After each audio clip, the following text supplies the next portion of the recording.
want to sum up what happened last week on Odyssey of the Dragonlords for a point of DM inspiration.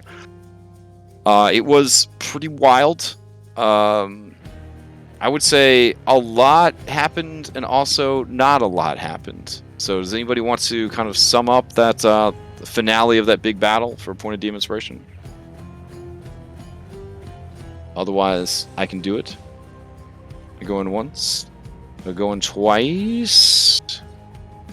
All right. I will go ahead and do it. So, last week, and I'll cheat a little. I'll actually go over to the map and all that jazz. There we go. All right. So, last week on Odyssey of the Dragonlords, you can kind of see that the lights are all bjorked on this older scene.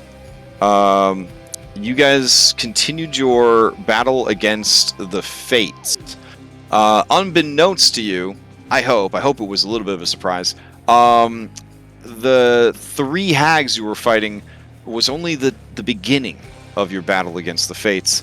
And once each of the three hags had finally been defeated, due to the craziness of our new succeeded cost, boons, consequences, all that jazz, things started to get pretty crazy. Granny Morta, thought defeated, dragged herself back into the fight for one last go, phased into the Nyx, tried to get the jump on Hypatia, got gunned down by a number of heroes, and in her throes of dying, began to change into a massive spider creature.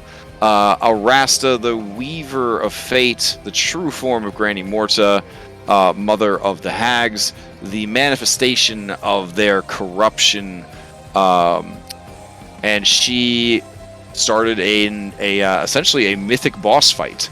So you kind of rolled into a triple hag fight, into a mythic boss fight. But you were bolstered by powerful allies and a solid B team. And overall, we're doing pretty good against her.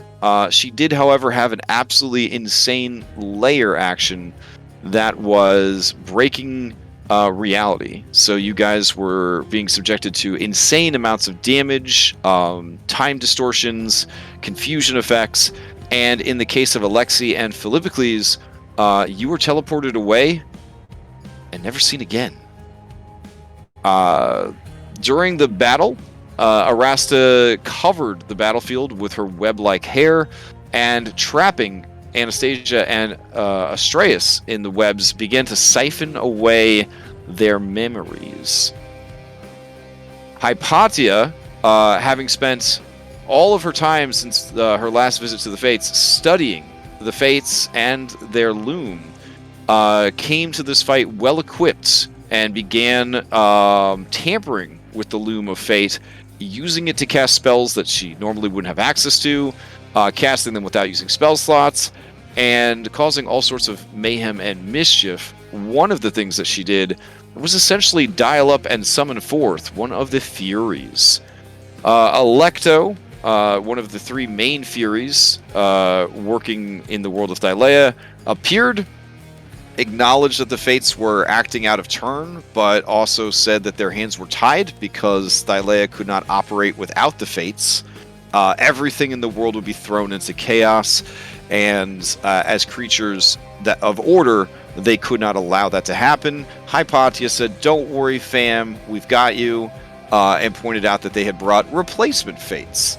Once that was established, Alecto joined the fight and helped the heroes subdue Arasta, and then didn't drag her away, sent her away to a cell beneath the Isle of the Oathbreakers, where she would be processed for her crimes against Thylea, the timeline, the natural order of things, and fate itself.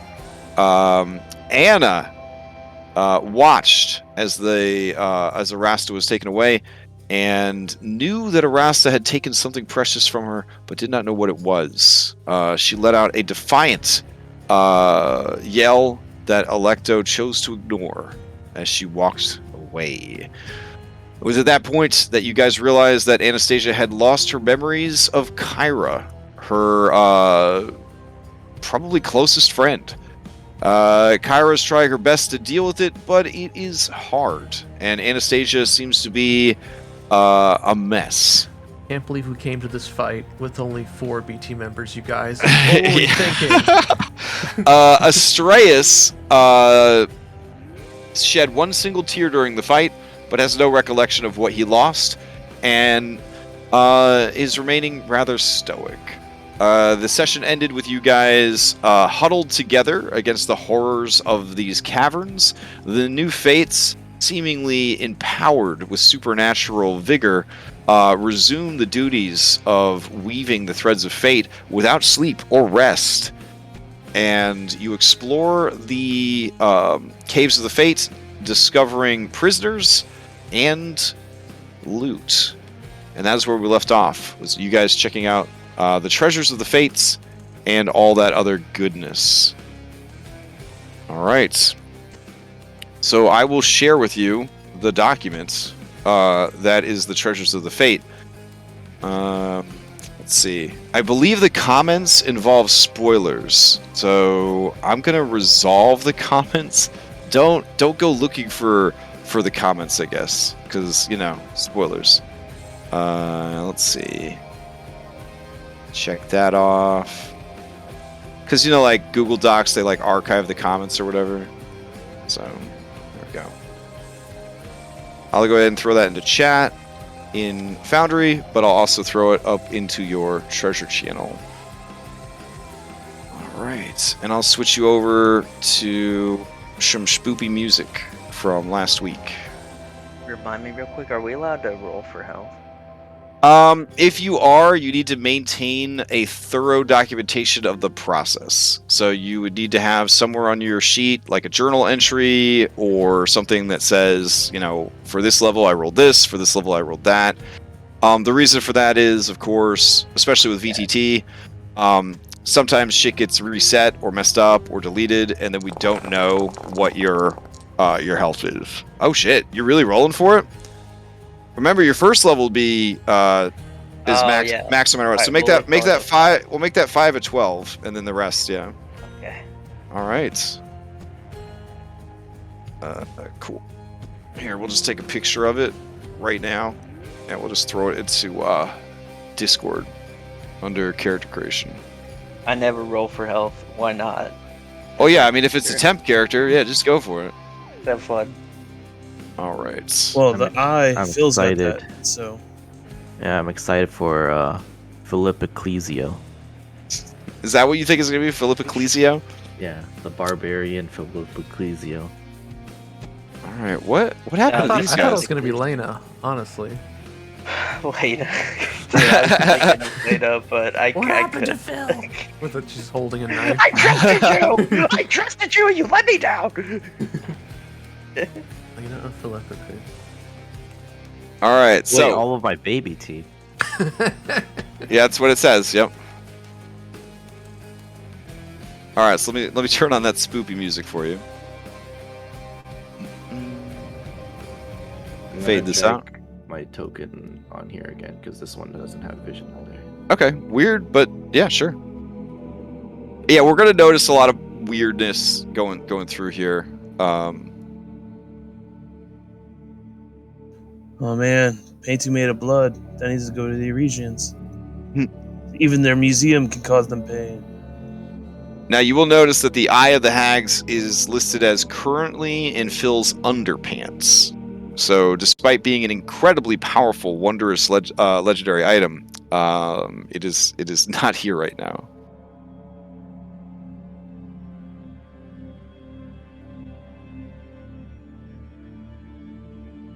But damn, is it cool.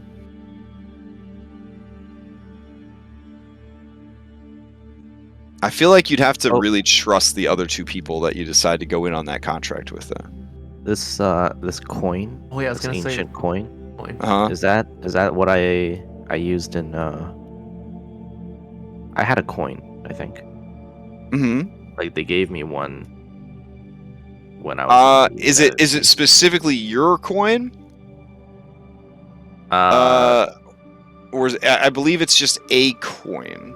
I don't know if it's your specific coin. Okay. Yeah.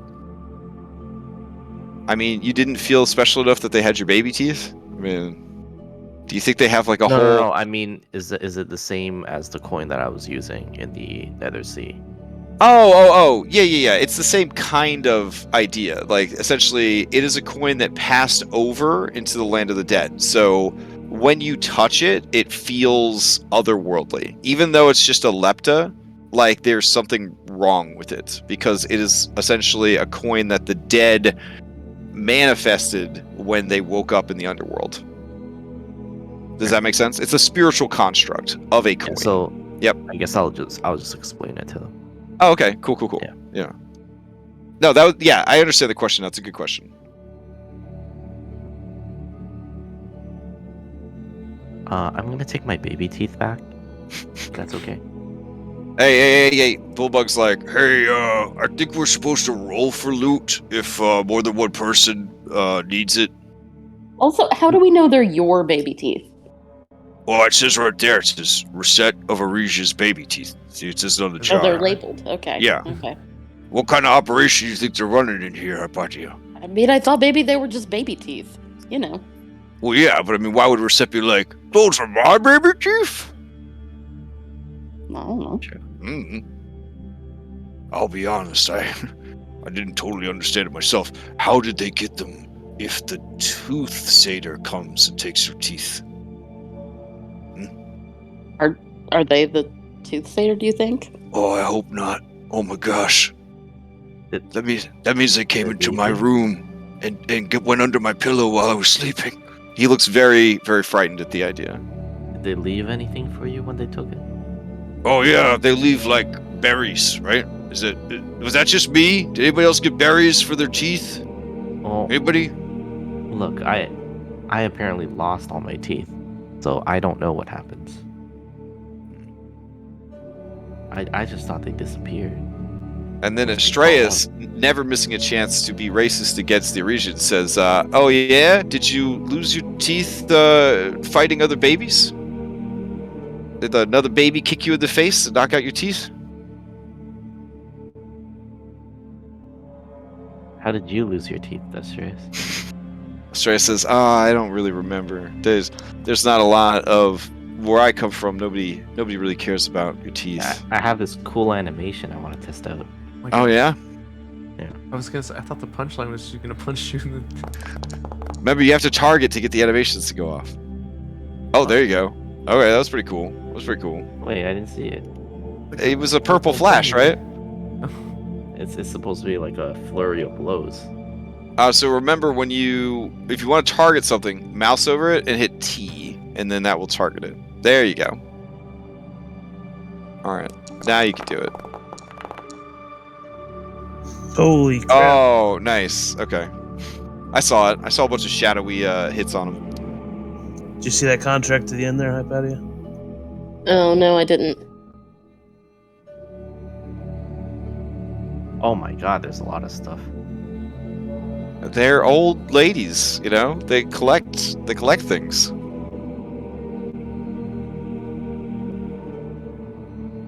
I don't know what you're gonna do with all of it or if you even want it, but this was supposed to give you an idea of the weird shit that they've collected.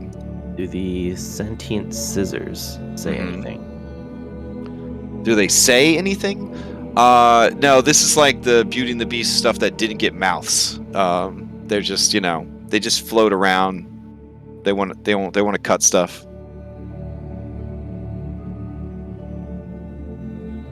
Sometimes they'll do like a pirouette, where the one blade's out to the side and they spin in a circle.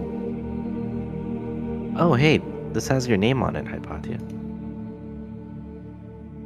Oh yeah, that might be from when they made me a Medusa. As you read over the contracts, basically your mother was trying to negotiate for the family's curse to be removed and was willing to use you and your soul as collateral. I'm thoroughly unsurprised by that. Was it signed? Oh yeah, it's signed by Hypatia's mother. Oh. Well, we keep talking about this wolf head hood. That sounds interesting. Let's see. Song stolen from A scarred wolf's head fashioned into a hood. I mean, it's kind of what it sounds. It's to get that Rexar cosplay going.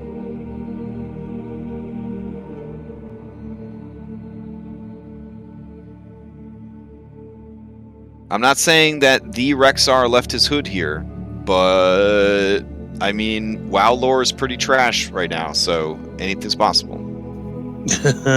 Very true. Yeah. You too could be this handsome if you wore that hood. Look at that.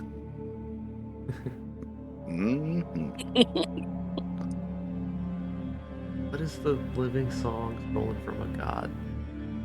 Is it a god from this plane or? Okay, so the living song, it is in a jar, and it is labeled the living song stolen from a god. Okay, I don't. The jar is sealed. The jar is sealed with wax. You don't open it. I'm just wondering what the living song. So what? Here, I'll add in a jar sealed with wax. In a jar. Are most of these items just in jars sealed with like a neat label? I mean, that's the aesthetic I'm thinking.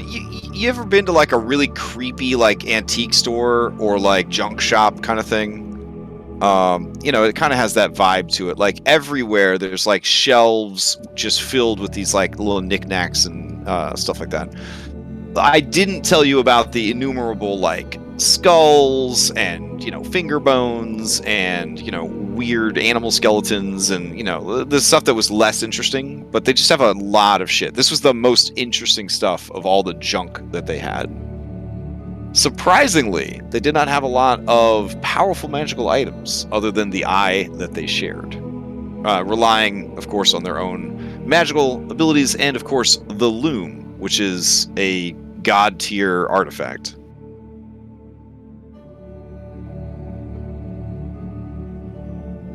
I guess their cauldron would be magical, but you have to be a coven to even activate it, and that's like a whole thing where you guys would have to be witches or hags, and I figured that wasn't worth mentioning. Oh, there's a look, Hypatia. There's a piece of paper that has a new 2-sentence horror story. Morning. The ink is still wet. Does that mean like every morning? Oh yeah. A torn piece of parchment paper that has a new 2-sentence, every morning. There we go. It's one of those books that writes itself. Oh, nice.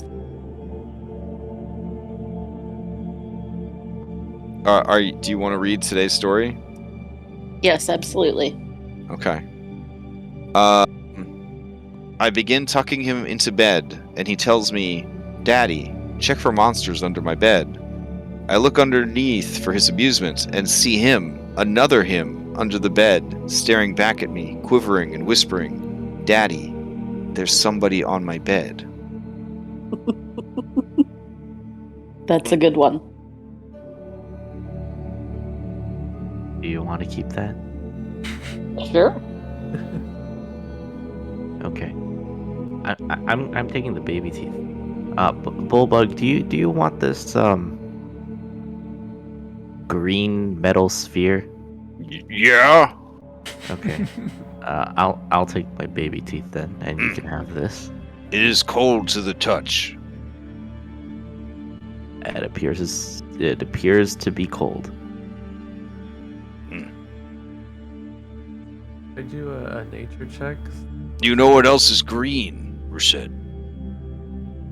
What? The Picklesaurus.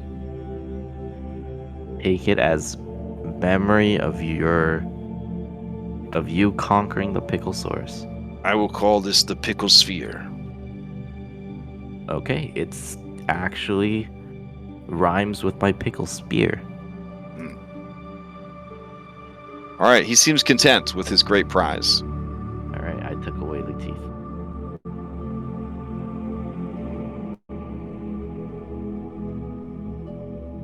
All right. Is anybody else unable to close boxes once you open them, or is that just me? I've been fine. Okay.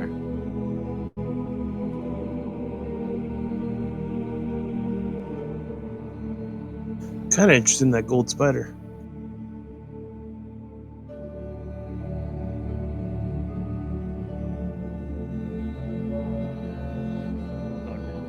Just click a normal thing. Oh, there it is. Why are all my guys opening so small that I can't see the close button? That's weird. Okay. So yeah. Oh, it's also worth mentioning that, let's see. You also would have found one other, prisoner. This prisoner, it was chained and shackled, away from the rest, in the very back of the fungal caverns. And they look pretty rough, and they look a little rowdy. I will put them out onto the board real quick. Which caverns? They are over here.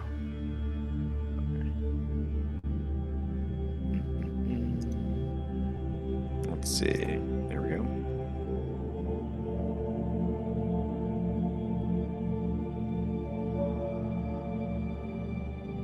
As you look upon this person, they do not have any like cool clothes or anything. They're of course stripped down to rags like the other prisoners. But their body, hold on, I think I have this new thing where I can show pictures through character sheets. There we go. Their body seems to be carved with runes, and the right side seems to have suffered a tremendous amount of frostbite. The skin sort of withering and scarring badly, and then indications of magical light are shining through this scarification. Despite the circumstances, they look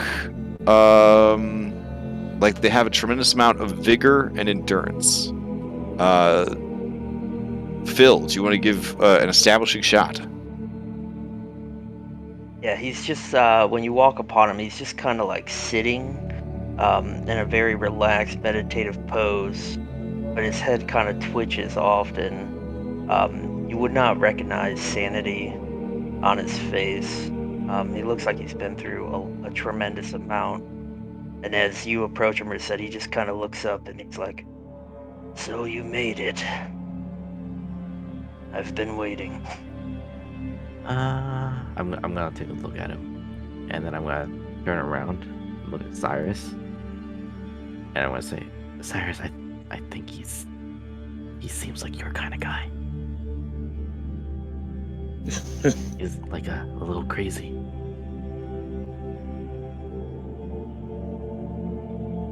Oh, and Cyrus. I have a mod now that we should be able to actually trigger effects with your auras when we turn them on. But I didn't have a chance to set that up yet. Oh, cool. But should be pretty cool.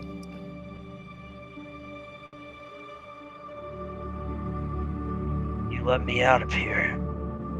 I expect we have much to do. All right.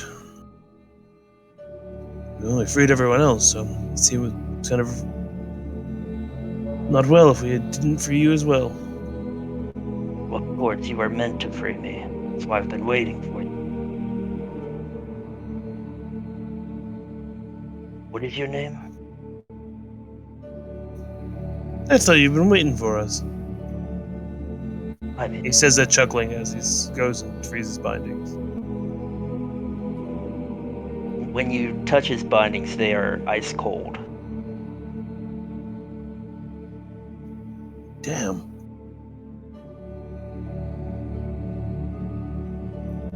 You Got quite a chill about you. You didn't happen to open like a green sphere, right? That wasn't yours? I came here with nothing but my will.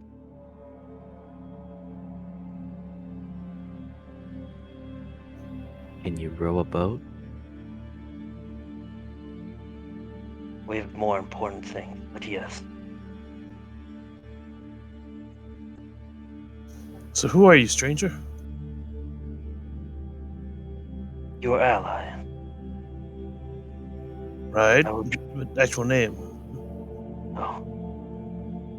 And when you ask for his name, he kind of looks taken aback for a bit. You can call me Dimitri. We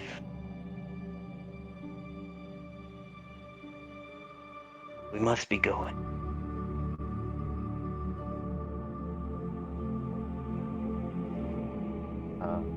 As he's passing by, do we see any like weapons or any indication of like what kind of? Oh yeah, look at these Oh my spiders. God. Look at, see, that's a new weather effect. We could have had this last week. Would it have been so fun? Oh man. All right, sorry, I'll turn it off. But That's gonna scare anyone with yeah, if you zoom in, they're really well animated. All right, they'll go away in a second. Suddenly spiders. Do we see any indication of like what I your? thought he was a swarm Okay. ranger for a second. Yeah, The yeah. Spiders. Looking around, he seems to have been stripped of his equipment, and you feel the semi-paralytic effects of these mushroom spores kind of coming over you. It is more than likely that he was being kept here to keep him subdued, which indicates that he may have been a bit tougher and a bit more defiant than the other prisoners that they kept in the general slave pen, but perhaps too difficult to control or coerce, so he was not being used as Astraeus and the handmaiden were.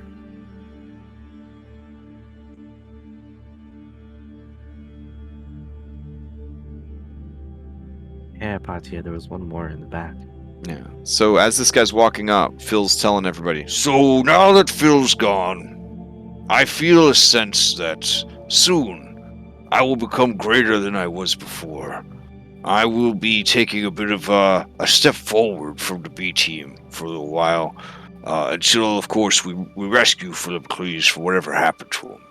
I hope everyone on the B team understands that you're always going to be my brothers and sisters in arms, even though I am now a main character. And he goes to lean on this wall, and it was kind of damaged during the fight, and he tumbles down the stairs as Dimitri is led into the room. Can you give me... Oh, here it is. Vision.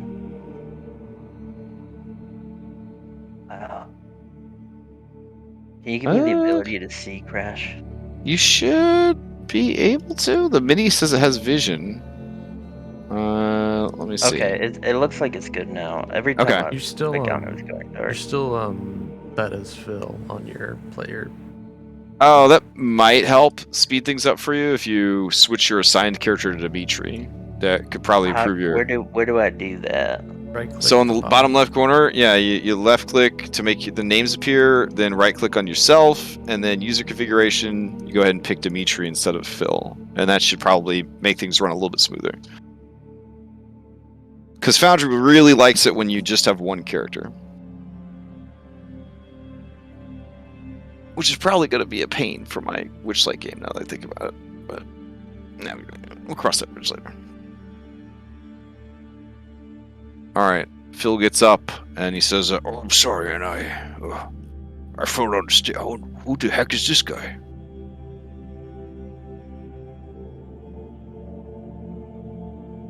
Another lost soul.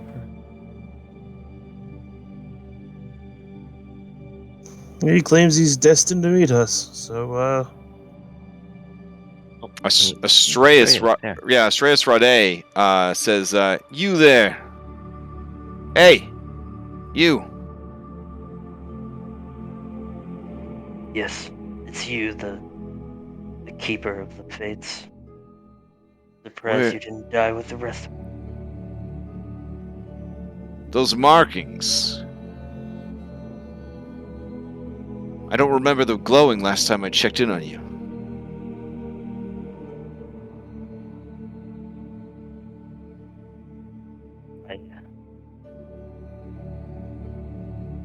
I was spoken to a few days ago. That's how I knew you would be here. Well, these people. And he points at Reset, Cyrus, Hypatia, and Anastasia. Alright, Stratus looks at all of you and says, this man, he came here seeking the Fates' assistance. Where they wouldn't give it, he attacked them.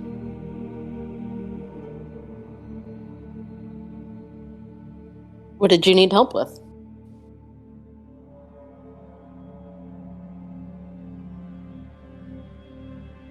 Stratus says, yeah, I'm curious too. They wouldn't tell me.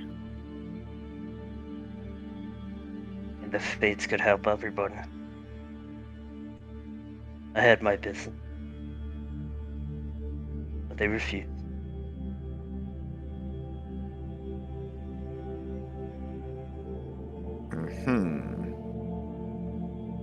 Well, they're gone now. And the new Fates are too busy to help anyone. You're gonna need to help yourself. I've found the help I need. And it's with you all. Alright. Stratus raises an eyebrow, and he starts to approach you. And he reaches out a hand. As he's reaching out his hand, he takes the gauntleted glove off, and he goes to kind of reach out towards you with his hand outstretched, and he says, this cold, it's familiar to me.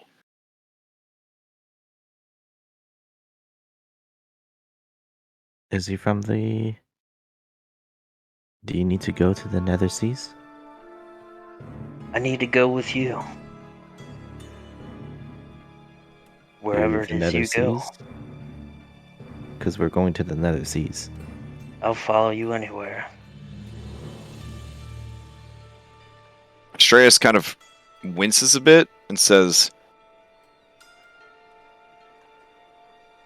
I feel like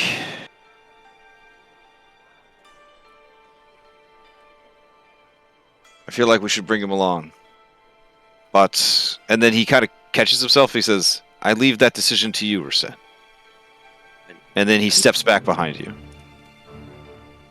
I mean, he seems more useful than Spectacles. And Spectacles is coming. Spectacles is already statted out on the B team. What are you talking about? I mean, I'm okay with it. What about you two? What do you think? You think he's a little crazy? He seems a little hardcore. Hypatia, you have keen mind. Can you go ahead and give me a medicine check using intelligence? Oh, yes, I can. Let me alter that real quick.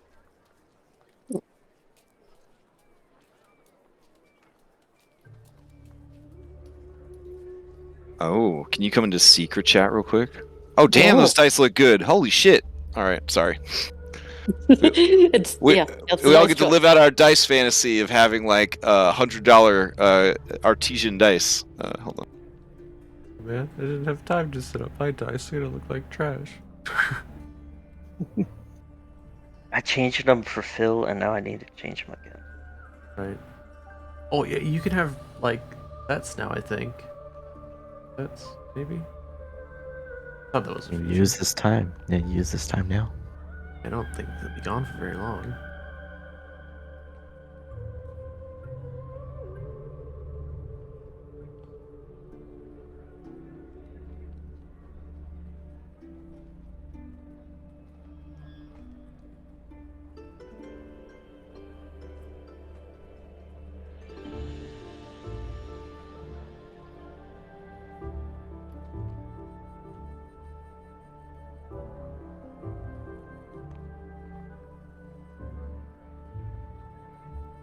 Good tours. I just want to... I'll look at him, and I'll kind of squint at him. I'm kind of ignoring everything that he's saying. Mm-hmm. I was going to say, I thought I knew all the members of Acastus' family. Who are you?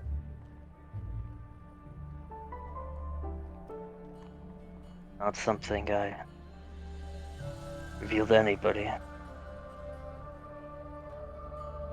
I'm gonna give him a brief lecture on genetics and how certain features tend to be handed down through families, and he has all of those features.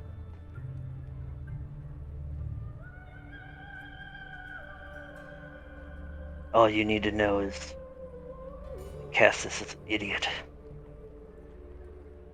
Well, we knew that already.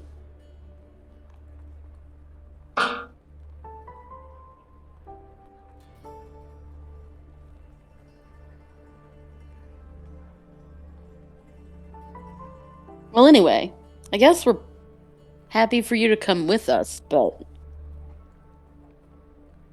I don't know. I guess we just met, and if you don't trust us, you don't trust us. But it's weird that you want to come with us if you don't trust us with what it is you need to do.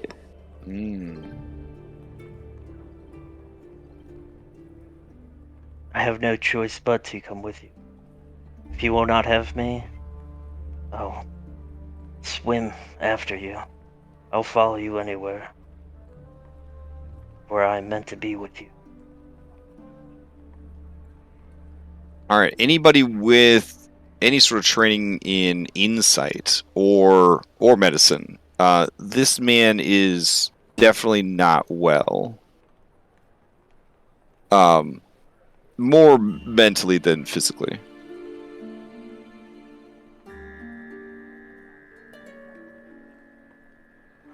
Oh, we have rules. You have to do what we say. And you don't get to kill innocent people. And you don't get to do anything world shifting until you talk to us first.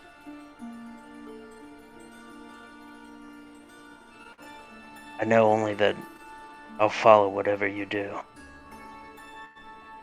And if you don't trust me, I'll do anything to prove it. I guess that leaves only one more question. And I will look around at my other companions and I will ask, can you row? All this talk of rowing. If that's what you need, if that's my purpose, then I will row. But I'll be more useful than that. Well, that brings a good question. What exactly do you do? Well, I have martial training and other ability.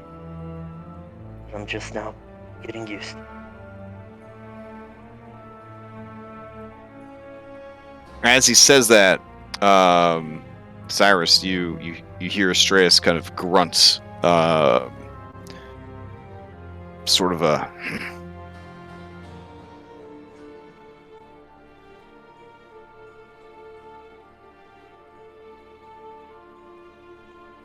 Oh, somebody's a gloomy Gus. This is gonna have a field day with you. I mean, Cyrus, didn't you start off rowing? What's that? You started Yeah, off rowing. everybody yeah. still rows. I'm pretty Yeah. sure. Yeah. My body has Alright. never rowed. I've never. I mean, Krista has. Yeah, She's that's working out. She has But I 25. was- We've had was 26 really strength. sad. You've Yeah, never yeah. rowed? I was making she's been everyone else rowing sad. a lot. All right, let's head back. We need If you have any kind of weapons or armor I could use. I could use anything. We've been asking. Anything you have to give. I could use it.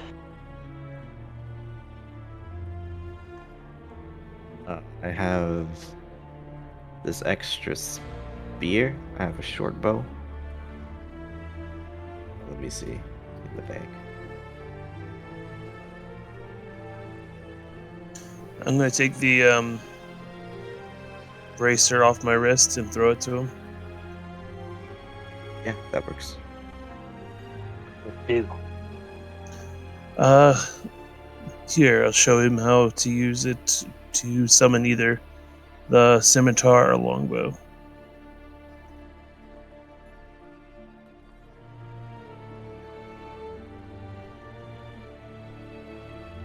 It'll work.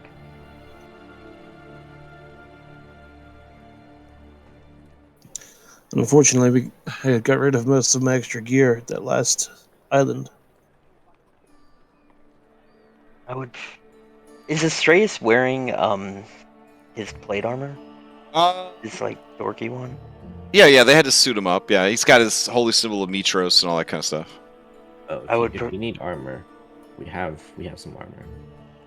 I would prefer something that could take a beating, like his. And I'll point at Astraeus' armor. I mean, well, honestly, I go to Hypatia. This new guy seems to have a little more autonomy than Astraeus does right now.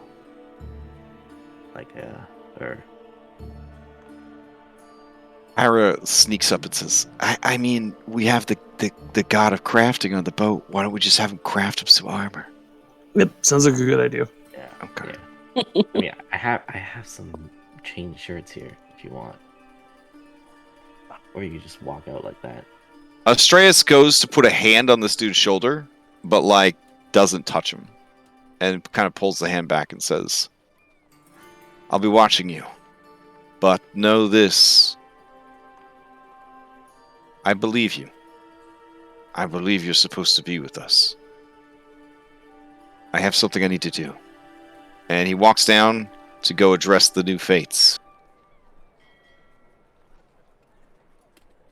Does anybody listen on this conversation or no? No, I definitely would. Oh, okay. He says, ladies, and the three of them stop weaving for a second and turn to face him. And he awkwardly kind of clears his throat and he says, I understand now that you were always meant for something greater. Versi, you saved my life. You gave me a new purpose. You gave me a second chance. That second chance is behind me. Your chosen heroes.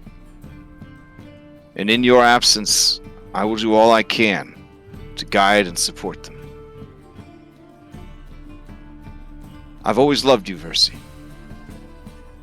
I am not bitter about our time together or the decisions made and acted upon, because in the end, it brought us here where you were needed most. She nods and smiles, but she looks very sad. He turns to Lilith Switch. She says, I never really liked you. I don't have anything to say. I don't know why they would think that this was a good idea. I don't think that you should be doing this. You're crazy, but respectfully. And then he turns to Falana and he says, Falana, you're the most beautiful woman I've ever met. And I don't know why I never acted upon my feelings for you when I had the chance. And I've always harbored love for you that I wish dearly I could have seen where it was going. But now I understand that that opportunity has passed. I'm sorry I never gave us the chance I should have. And she says, why are you saying this? We already discussed you had feelings for Versi and unresolved feelings for your wife. And then Astraeus kind of like makes a face like the fuck? And he's like, wife? And she's like, your wife who helped you with the Dragonlords. She was a Dragonlord.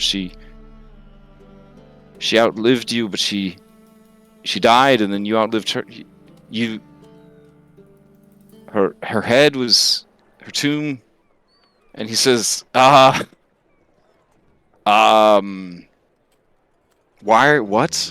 you, and he starts to kind of stumble back, And Falana looks at him heartbroken, and Versi looks with like a set face and her jaw clenched.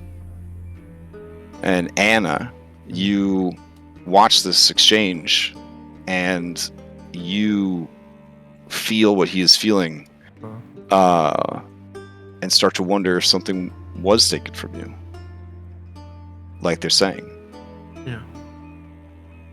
So Anna would remember Astreus' wife. Oh yeah, Anna would. So you realize that he doesn't remember something, and you know that he doesn't remember something. So now these claims that you have forgotten something, you look back and you see Kyra kind of watching the whole thing from the stairs, and she is just destroyed, watching Astreus. Astreus sort of drops to his knees and just sort of like puts his hands clenched over his eyes and just starts to shake. And I'll wonder, provide whatever comfort she.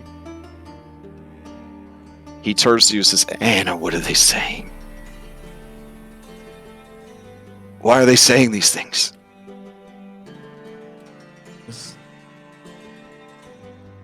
Something was taken from me too. Last. No. You never talk about your family, your past, that you're different than me. I remember. I endured. I was there at the beginning. And I'm here now. If I had a wife, I would never have forgotten her. No god or beast or magic could take that from me. Not from me. I was the first of the Dragonlords. I believe you. He looks with some amount of hatred over at Falana and the other fates and says, goodbye. And he shoulders past Anastasia and he starts heading towards the exit.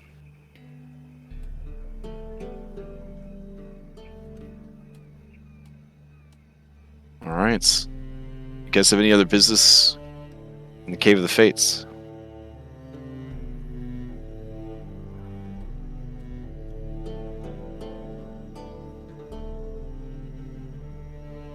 I think we're done. Well, That is it. Say bye to Versi. Nothing as dramatic as what just happened, but Sure, yeah. First he looks stoic, but also super sad. I'll just walk up and give her a big hug and say, "We'll see if I can go rescue some more of the family." Okay, she sighs and leans into the hug and says, "Well, I wish my auntie / stepmother my warmest regards, champion. I'll pass them along. And remember, Cyrus, the waters of the Nether Sea could be a fate worse than death. Do not allow you, yourself, or your allies to drink of the waters or swim in them." I'll try my best. Good news is, it looks like you got grandfather watching out for you here. He motions over to the hand. She smirks and says, for now. For now.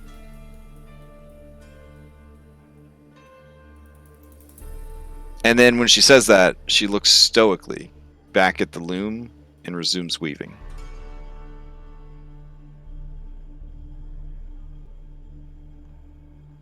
We'll just say generic goodbyes to the other two. As you go to say goodbye to Lotus Witch, she says, I'm not going to need this anymore. And she reaches up above her head, and suddenly there's an orange in her hand.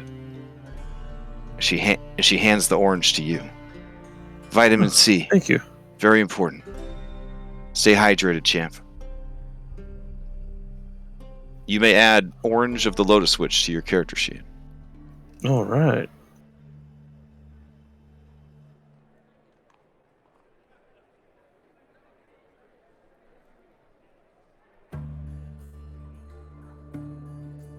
Okay, so I guess over here Yeah.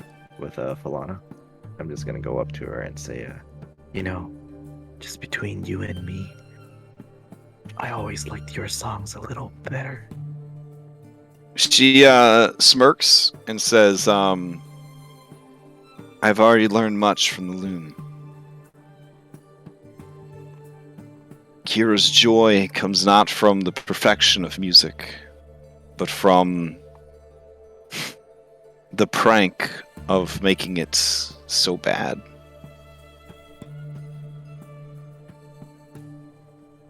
To her, beautiful music is boring. It is the gag, the joke, the reaction that brings her true satisfaction. I could never have been on her level. But I like that she let me think I could. And I was.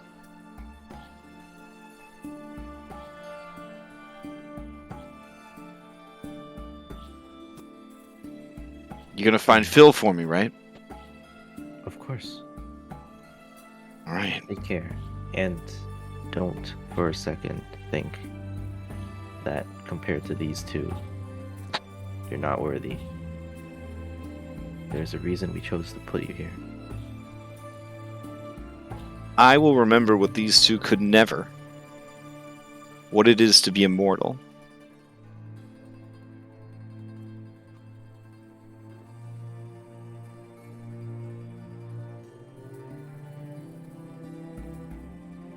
Fate is in your hands. It is hard. What comes next, Reset? I can tell you no more. But you must be strong.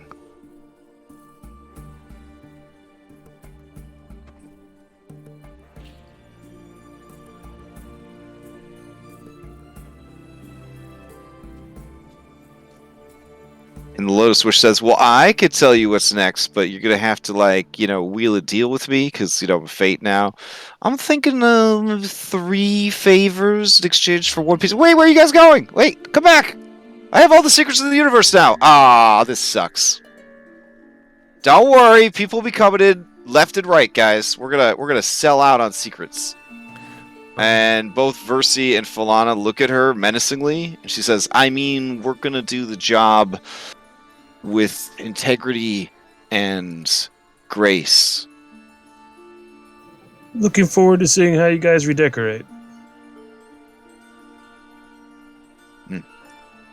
Anna? Yeah, and after Reset leaves Anna, we'll go up to Falana and thank her for everything she's helped us along the way, and then promises her that she's going to keep an eye on Astreus.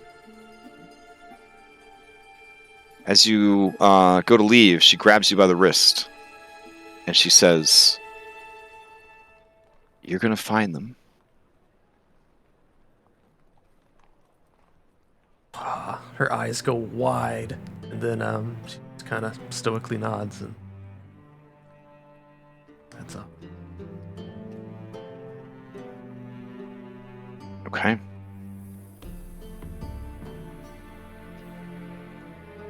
Alright, I will take you back to the Ultros, which is no longer cool, because we don't have parallaxing water anymore. Don't panic. You're not in like a dangerous part of the ocean where the ocean stopped working. But it is probably going to be even darker than normal since all our lights are busted now. Can we get a sun check? Yeah, let's do a sun check. Alright, give me that D20 roll. First one I see will be whether or not they have figured out the sun. It gets slightly easier every time. Could I do mine with inspiration? Oh no. No, I haven't rested yet. I don't have anything. I'm tapped out. Okay. I'll just roll it raw. Unless someone else wanted to. I think you guys did long rest in the Sorry. cave, didn't you? Or did you just short rest in the cave? No, we long rest. Yeah, you guys long rested in the Oh, cave. okay, shoot. Then yeah, I'll use Anastasia Inspiration. Plus, Anastasia Inspiration, I believe, is every session, right? It uses a weird measurement of meta time, Oh. isn't it? Or is it once per long rest? I thought Long it was rest. every. Oh, okay, cool. All right, go ahead and bust it out then. 1, Eh? Oh, okay. So for the first time in a long time, the sun starts to rise. Hypatia, you think to yourself, these idiots, because it is approximately midnight when this happens. It's like right as we're getting out of the cave, too. Yeah.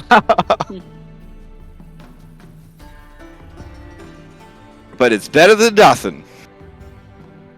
So they're gonna have to, like, reset. And then the scholars of Mitros are probably losing their mind. And a new race has joined the island called the Sun, the Sun Cyclops. Like, his All has a right. big smile and I You guess believe, I'll. Phil. Okay, as you return to the ship, Nessa immediately approaches Dimitri. She flies over, like every My Little Pony fanboy's wildest dream. This humanoid pony, Pegasus, and she lands next to you and she says, "Oh, hey, man, you're new. It looks like." My name's Nessa. I'm the human resources officer on the ship. Since you're new, I thought maybe you could we could talk it out for a little bit. I could give you a tour of the ship, kind of show you where you'd be staying. We got a nice hammock ready for you, man. And you spoke out. No. Oh, do you mind if I do? I've tried to, but it didn't help. Oh man, Tits are distracting. my what are what? Your tits. Oh, these. Oh yeah, man. I mean, it is what it is, right? The beauty of nature and all that. So, all right, walk and talk, buddy. Walk and talk. So, what's going on here? What? Nessa. Huh? Mm. There's a few more prisoners that we released. Could you take them along on the tour too? Yeah, sure. Okay, come on, everybody, come on. Yeah, take Spectacles. Yeah, when Spectacles arrives, his brother, Testicles, looks over at him and his jaw drops, and he says, "Brother," and then Spectacles pushes up his glasses with one finger, and the sun, recently risen, shines across them like he's a cool, smart anime character, and he's like, "That's me." And then they rush towards each other and they embrace, squashing Zesty Commoner in the process.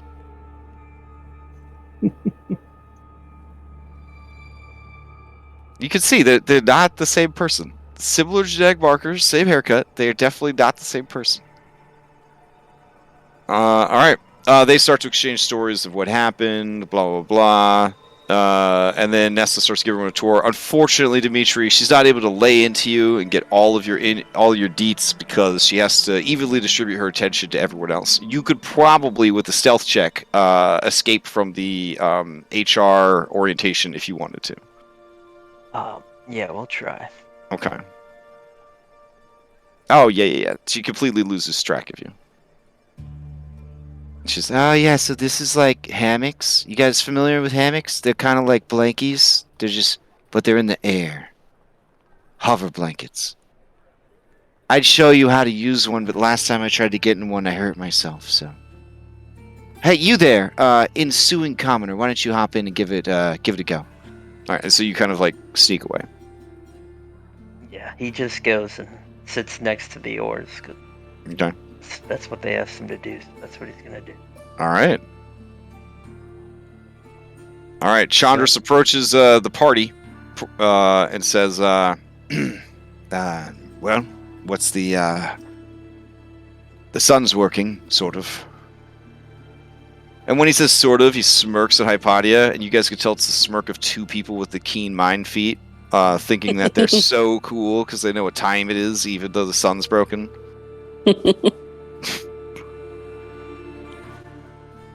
We do a good job at that. Mm-hmm. All right, Chandra turns to you, Reset, and says, well, what now? Nether Seas. Nether Seas. Charybdis? Aye. Kyra, could you prepare your final presentation? She says, whoa, whoa, whoa. There's still praxis, technically. And he says, you got me there. All right. See you in an hour. And he goes down to get his presentation ready.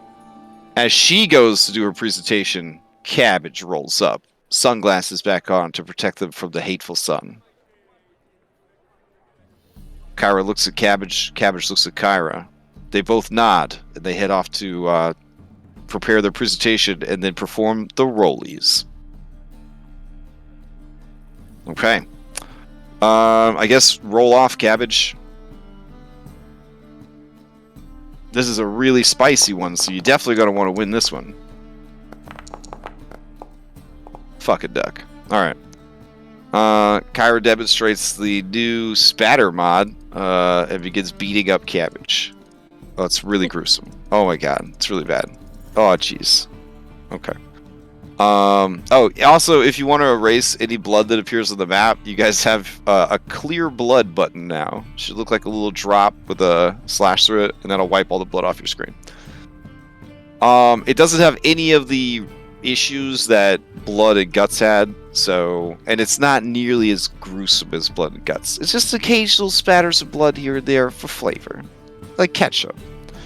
Alright, I will send you what I can of Charybdis' description. Cabbage is gonna play dead. Oh, really? Cabbage isn't going to give the presentation? Yeah, Cabbage is gonna play dead. Oh, okay. Alright, let's see. Damn, where is... Oh, it's all the way up here. Been a while since we had to do one of these. Alright, let's see.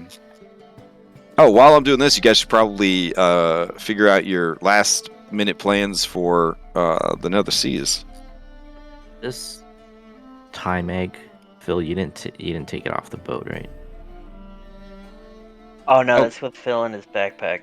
Oh no. It's Okay. with Phil. Taking a time... Oh man, to the Nether Seas? Oh jeez. Okay.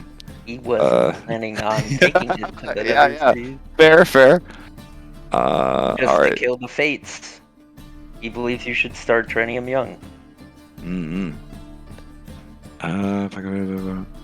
Now you say that, but like in the Sunday game, their firstborn baby dragon, they had it fight that bat monster in Aricia.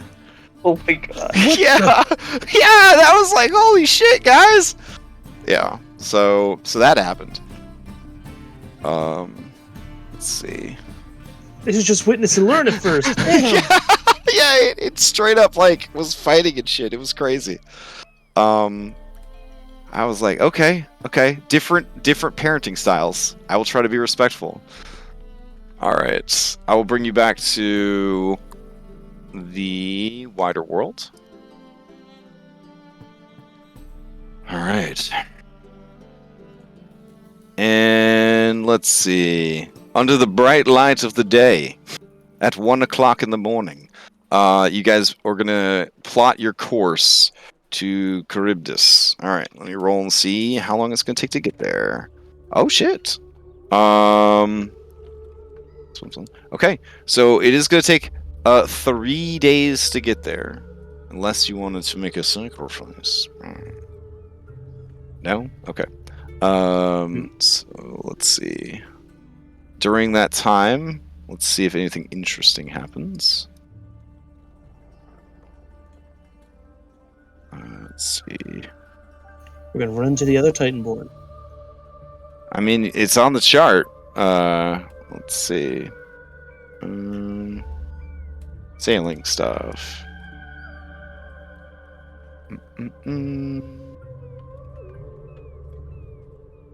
Okay.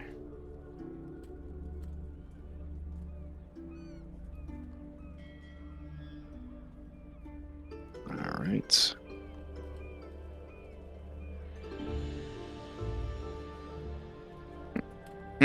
Okay. an unusual reef has sort of drifted into the path of the ship. Basically, free-floating chunks of coral and stone, not full islands in and of themselves, make the waters treacherous. The Ultros is a very strong ship. Worst case scenario, you'll take a little bit of damage and be able to heal it, not heal it, but repair it over time, especially with Vulcan on the crew now. So it's actually not really something that you would need to make any checks for. So yeah, Probably try to use some telekinetic push to get stuff out of the way. Yeah, okay. Reduce It's damage. also a good chance for we're gonna go up to the new crewmates Okay. that came from the Island of the Fates and be like, I mean, if there's anything you want to do to help us, now's your chance. Okay. Do any of the nubs have things that they want to do related to the shallow reefs or rocks? Yes. Spectacles adjusts his spectacles and says, I have the keenest eyes in all of Thylea. Let me be the lookout. Do you let them be the lookout? I'm gonna say it looks like Spectacles is stepping up. Okay. Testicles says, well, I'm the strongest man in Thylea now that Philippocles is gone. And I will throw things at rocks that drift too close to the ship, and that will divert their course. Yes! Spectacles, you're not new. Oh, sorry. The other people are honestly like too traumatized and basic. And then the camera kind of shifts over to Dimitri. What is happening? I was told to row. It's essentially the boat version of an asteroid field.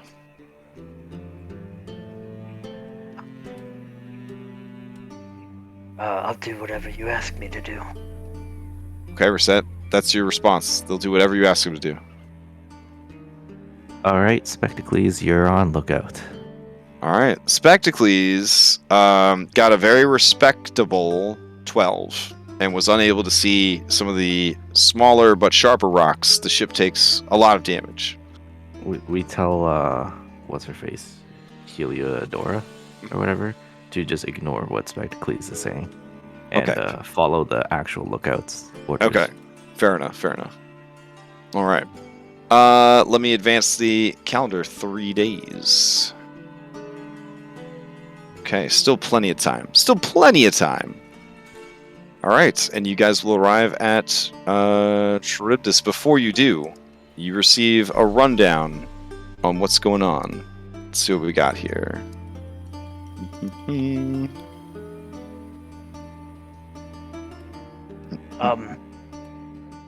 Okay.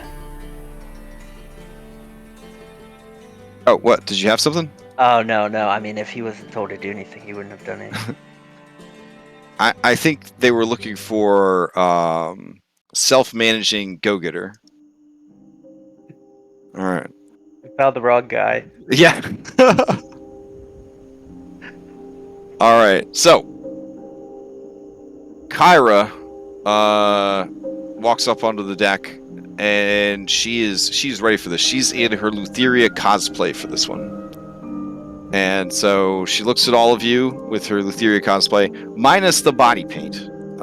So she really just has some antlers and like a blonde wig and a revealing outfit that is maybe just not as effective on her as, Lutheria, but she's trying her best. And she does like a hand over her mouth and goes, "Oh,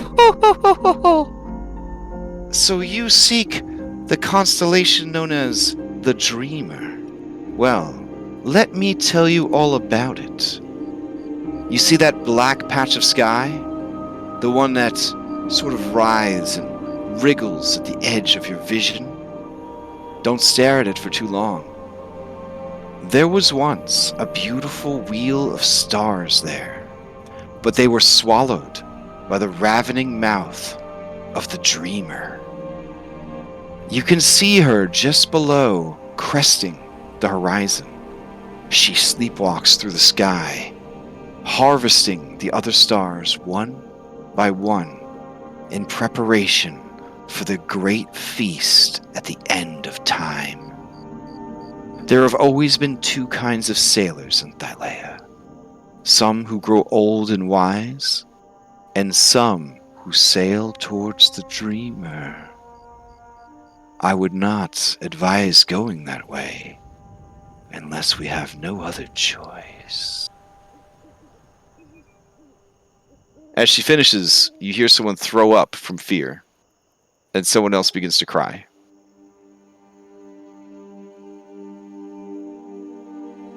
And then she pulls the wig off. She says, guys, it's just me. It's just me. I was just in character. It'll be fine.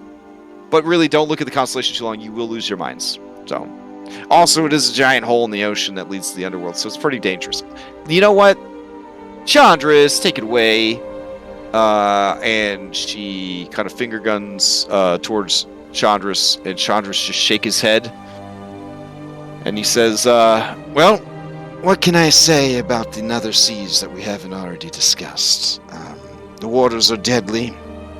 Time can be elusive if we let it.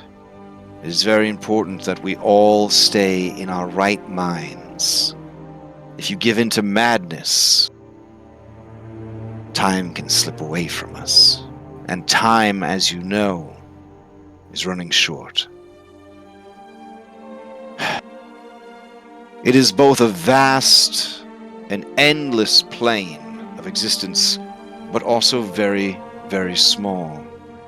As long as we know where we are headed, and head there with intent, we should make good time and not get too badly lost. There are a great number of mysteries to be discovered, secrets to be uncovered, and ancient treasures to be looted if we seek such things. Lutheria herself lives aboard her great barge, the Hypnos, pulled by her enslaved brother, Talius. We can seek her out, or we can make a commotion and bring her to us. I will leave that decision to you. But know this, she will be aware that living creatures have entered her domain and may come for us right away, or she may leave us be to see what we do.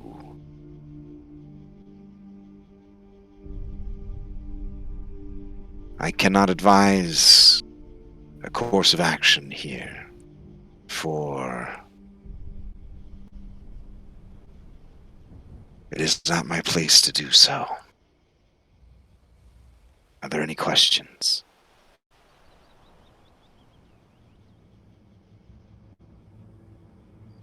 Best way to avoid a swarming maw of teeth.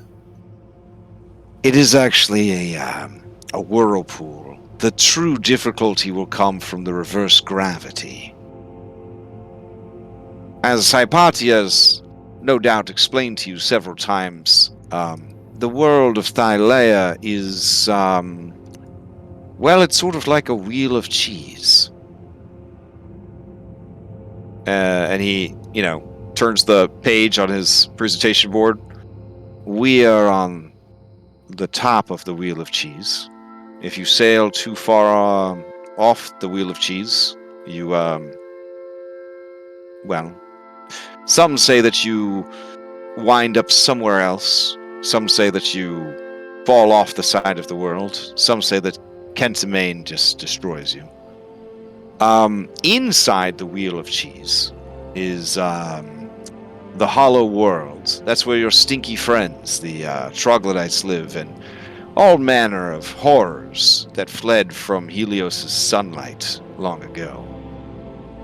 And then, on the bottom of the wheel of cheese,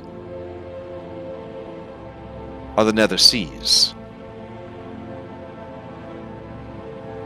So we will be traveling essentially through a funnel or vortex of the ocean that bypasses the hollow world and then flips us upside down into the Nether Seas.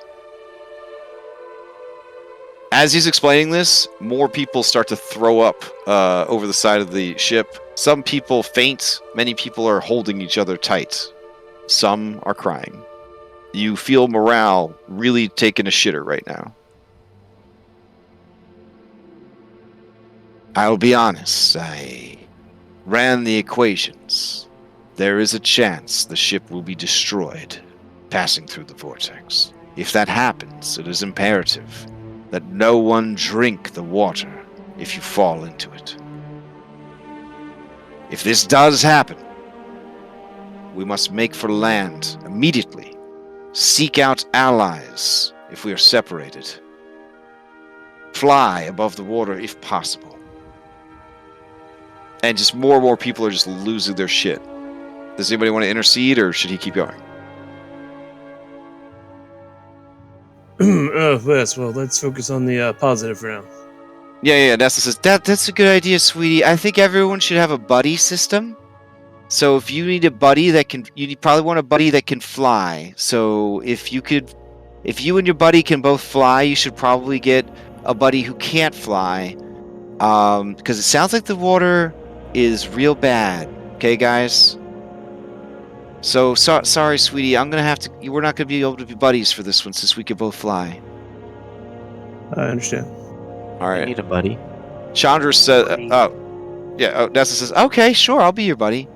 Chandra says, yes, well, this is definitely the time for you to decide who matters the most and make sure that there's accommodations for their survival above everyone else's. Because if we do, in fact, wreck the ship, I mean, we need to decide which lives we can and cannot continue on without. These are the hard choices that have to be made sometimes. I cannot fly. Can someone be my buddy? I was told to have a buddy. Chandra's Can is like, fly. yeah, I actually, Zamrox is my buddy. I'm sorry.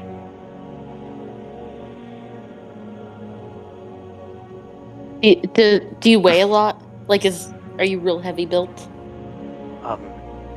Once the dwarf finishes the armor I asked for, I'll be a little heavy, yes. So this would probably be metagame. This would probably be where you want to pick a B team that would help you guys survive the small chance that you actually do wreck the Ultros trying to enter the Nether Seas. I am so fucking nervous about this because it's going to make my life miserable if this ship gets destroyed. Is Cabbage a B team material? Cabbage has fulfilled their purpose of providing the maps that they could provide. Yeah, speaking of maps, I would maybe a bit of levity. I would ask Chandras if our friend Kartos ever got us a map. Yes, I have it right here. Do we want to look at it before we go? That way, if the ship is destroyed in the We crossing. split up. That's a much better way to put it, yes. Then we'll know where we need to head. Alright, hold on. And he knocks everything else off the table. The table instantly becomes spookier. And then he activates the Chapter 7 table. Hold on. Alright, so just drag your minis out. Actually, hold on. Let me try something. I could drag entire folders out now. And I believe it will spawn all y'all motherfuckers when I drag you out. Let's see. There we go. Left to right in a line. Drop them. Uh-oh. Whoa! Hey, look, that was everybody that was in the heroes folder. But it's still fucking cool as hell not to have to drag everything out individually. Yeah. Here, I'll put him in the MIA section. Well, I do bring that. Make this jump. This is very cool. This is very cool. and slightly terrifying. Real talk, can you see any labels on this map other than Yes. Charybdis? Yes, all You of see them. all of them. Oh, don't look at them! Oh, I was supposed to jeez. turn them off! Ah. I done goofed. Let's see. Look at this I'll- cool skulls up here. Wow. I'll turn some of them on because you guys did actually ask basically as your quest reward from the Island of Time for a map. So let's see. Actually, Exile Island.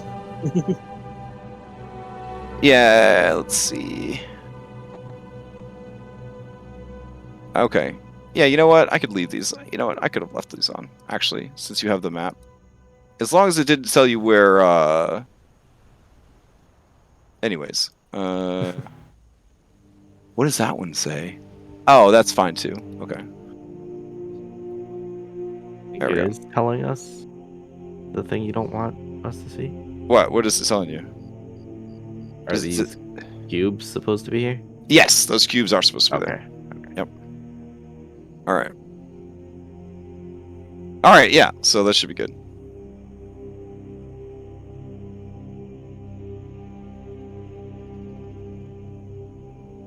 All right. Yeah. So Chandris is like, that's a nice map, actually. This is where we'll come out from. Yes. Of note, when you went to the Deadfalls, if you had fallen down the Deadfalls, you would have arrived here.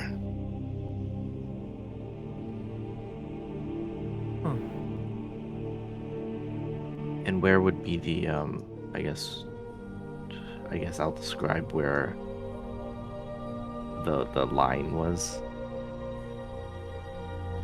Like, do we know where that long line of people?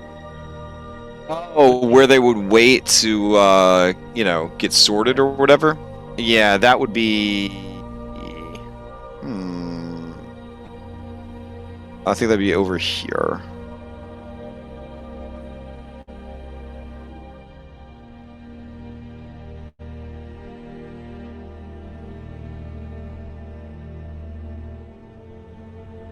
Okay. Well, it looks like the two closest places is Titan Island or the Mirror Prison. So we should choose one of those two to serve as like our meeting point if we get separated. I think Phil might be on Titan Island. I mean, it's just a guess. Okay. Well, why don't we plan to go there first then? Excellent. All right. If anything goes wrong, meet at Titan Island. All right. So might as well go there even if everything goes right. But yeah, if it goes wrong, look for Titan Island.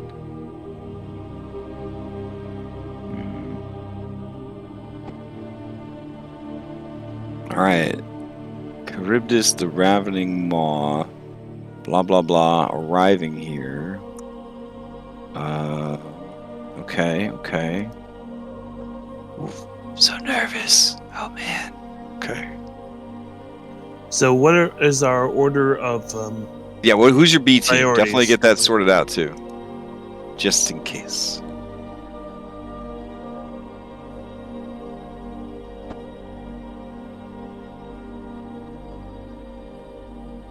Dimitri puts down a little badge that says B. He says, Aw. I was told I would need one of these.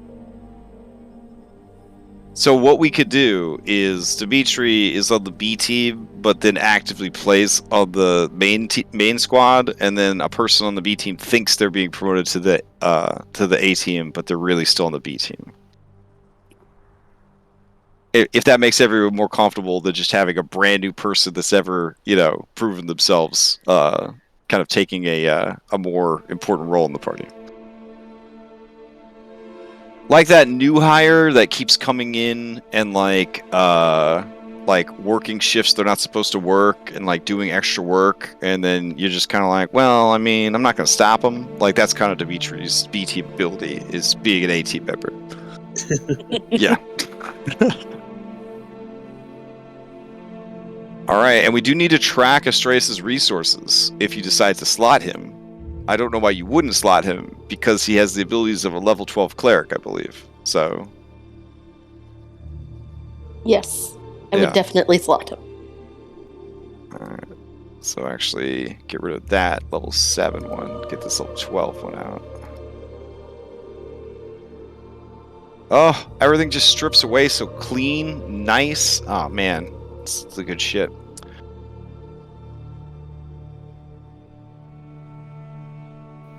Are we putting Astraeus on the B team just for?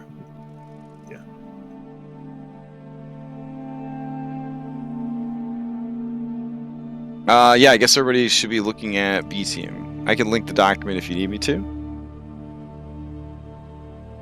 Let's see. Are you going to carry the new guy, Cyrus? Yeah, I can do that if need be. Yeah, I mean, I was actually planning bought on- the States, right?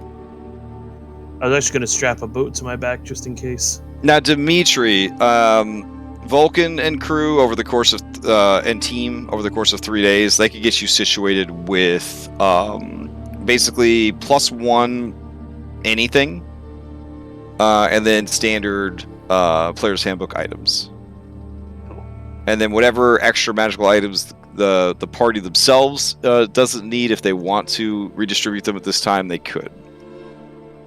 Chandra does kind of point out that there's a small chance that we could all be wiped out by this, so, you know, better to give people items than to have them just sink to the bottom of the Nether Seas.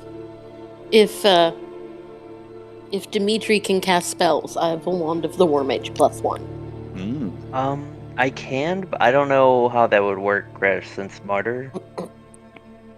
I don't know. Oh, right. Let me check Wand of the War Mage. If the requirement is just spellcaster, then you should be good, but let me see. It says, must be tuned by spellcaster, so as long as you can cast spells. Yeah, I'll take it. You may have and it. when you give it to him, he takes it and he pulls you in closely and he's like, "I will literally jump in front of any attack for you. Thank you." Oh, Alright. okay. Alright, I won't stop you. I'm gonna add that to your character sheet. You now have a Wand of the War Mage. And remember, quick insert, you should be able to search for stuff and add it. I don't know. Is everybody able to use quick insert with the updates?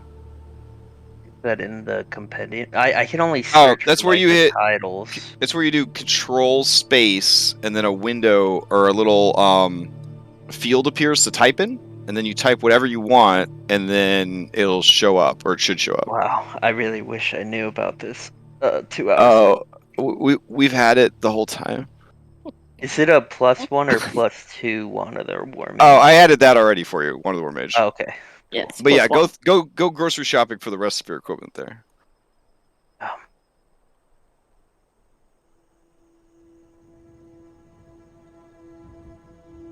Alright, so B team is Astraeus. Is he our B team that's counting as A team type deal?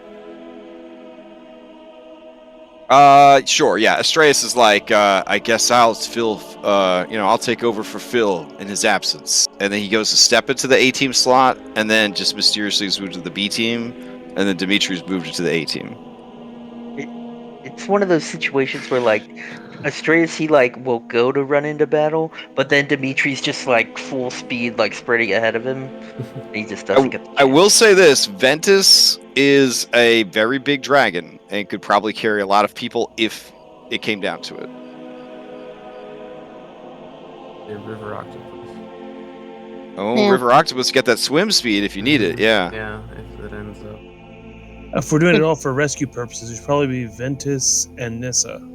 Because Nissa being a Pegasus centaur, she could probably carry quite a few people. Alright, and she pretty beef. She got 20 strength. She comes from a family of tough people. All right, Ventus. It's 2 No. more. This isn't like B team choice for the whole chapter. This is just. I mean, it could be if the ship doesn't make it. Yeah. So you're making a very big decision for a very small chance. If that's the case, we got to put Bullbug on there, right? But I've played a lot of Kingdom Death, so I don't know. I'm worried.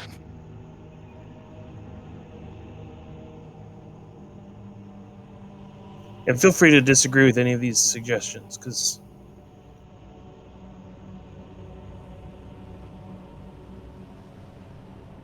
And there's a couple things I want to do first before we make this big thing over the course of the 3 days that we had. Okay, sure, But actually, yeah. Let's do the B team first, but a couple things.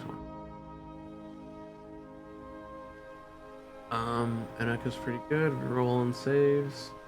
I mean, who?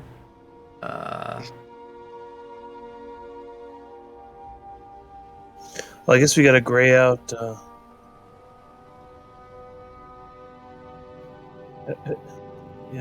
Have we grayed out the 3? Oh yeah, that's true.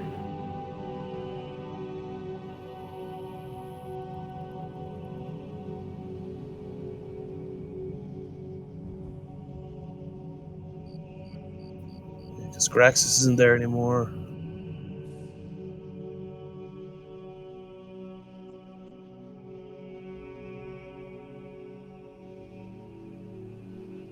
Who do we have so far?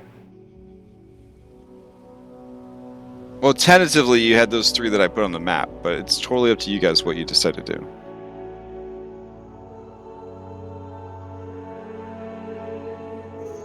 I mean, it's technically Asturias too. Is he counting just as like a free B team, or is he?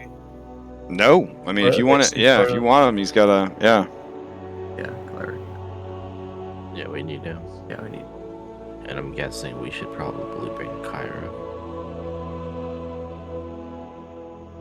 as the last one. Okay. So our 5 are River Octopus, Nissa, Asturias, Kyra. Will River Octopus be okay in the Nether Seas? I don't know. Maybe we should not, and maybe we should bring because I don't think he can even be in the water.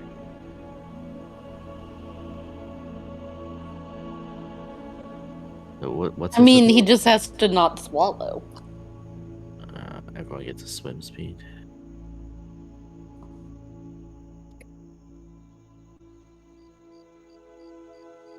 I mean, I guess if we're assuming that we're grabbing flying, everyone's getting a flying buddy, then because everyone is just all of us. This is not everyone quotation marks on the ship. Yeah, I don't need you to plan for every person's survival. You know.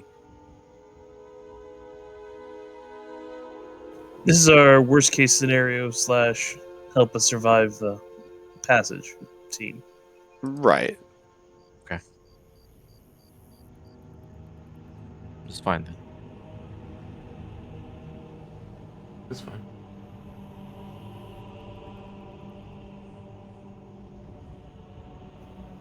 Make it or break a team. We didn't put Bullbug on it. What's he gonna do? Tell them about the pickle source? Absolutely. That was more for the worst case scenario as the B team we rescue. That's all. We'll make sure he's paired up with someone who can fly. Okay. I can carry a small person on my broom. Would you be able to cast fly and then or how long does that last? Like 10 minutes? How long does it last? That's a good question.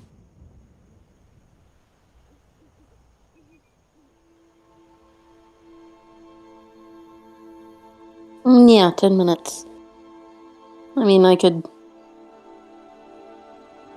Well, I can cast fly on a lot of people, and then I can carry up to 250 pounds on my broom. And I am like 120. If you cast it on like the strong people, then they could help carry their buddies or whatever. And then maybe just for the rest of the ship, we'll just say like We were able to get enough sprigs for the majority. Every member of the crew. Yep. Okay, that's good. Yeah. So I can Arrow. cast fly on 4 people, but I have to be able to be touching them. That's weird. You can cast it on multiple people but you can only touch 2 people at a time. I guess maybe they could all touch you. I like they join hands. Yeah. Well, anyway, that was just a philosophic question. you got 2 feet. Yes, I do have 2 feet.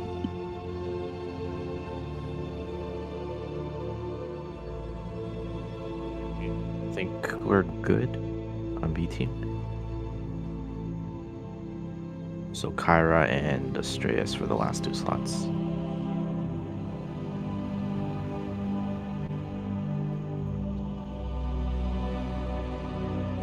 It says control space to do that search thing.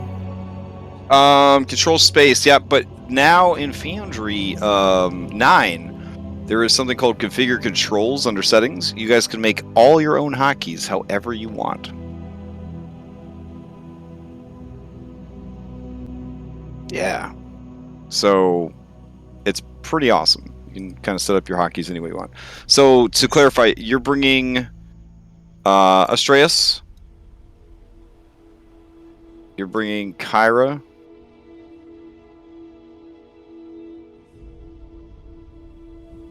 Oh my god.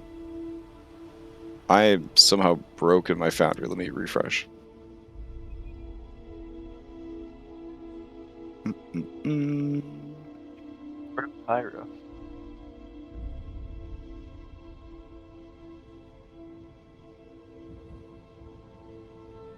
All right. Oh, what?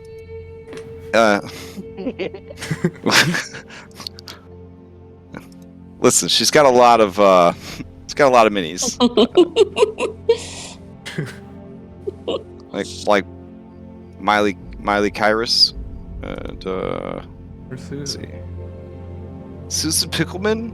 Well, that's a different person, so that's not in the Kyra folder. Right. So, okay. I don't But know. Racer X is actually a Kyra miniature.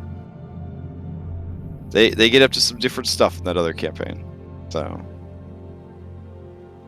in fact, this is the art for Kyra their campaign now. Ah. All right. Different timelines, y'all. Variants, etc., etc. Okay, so Kyra and Astraeus and who else? I think we said Nissa and All right, Nessa and Ventus or no? Ventus. Yeah. Okay, so that gives you one more. Who's the last person? River Octopus. Okay. All right. And then you guys. 1, 2, 3, 4, and 5. All right.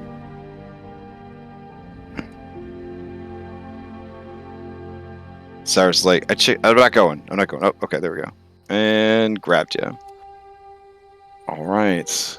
Let me see if I could find some appropriately intense music. Hold on. We do have to discuss some other stuff before we're actually. Oh, you tell me Let's when you're do ready this. to hit the Hungering Maw. It's like, what are our priorities on the other side? Like, do we have those listed Well- out somewhere? So our first priority is to find Phil. And then... So the few things we need to do is go to the Isle of the Oathbreakers, right? Wait, we don't have to go there now, right? Right. Yeah, That's yeah. what I was 'cause we thinking. got- Unless you, what's her face is being kept there. Oh yeah, Everyone we try do to get have memories to go. back. Yeah, we want to get their memories back, so we will go there. So I think those two are the first two things we want to do. And then once all that is done, we can start thinking about how we're going to do the thing for Anna. Oh, actually, now that I'm looking at it, you probably come in from the south down here. Not that there is a south, but this is probably where you would enter once you waited in line and got in the boat. So, all right. I wouldn't remember the path. Oh, no. Right, yeah. Yeah. Yeah, I didn't think so.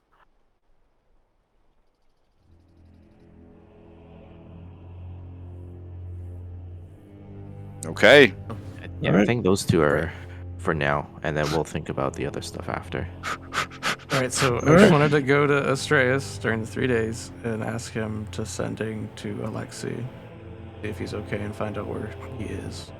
All right. He informs you that he is unable to reach Alexei. Okay. And he says, and I haven't been able to reach Phil.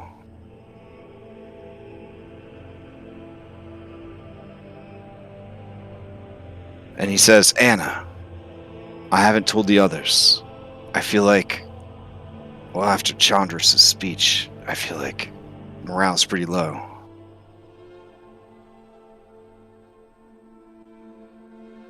Yeah. We're asking a lot of people to do something very crazy.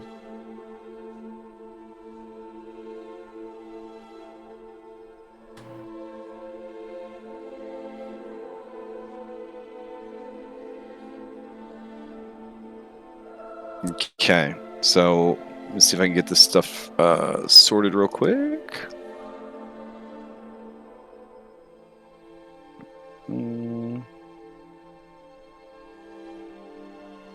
Will it make you the right size?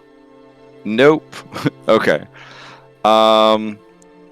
So in this fight, I will have your minis sort of off to the side. Do not panic. You have not actually fallen into the ocean.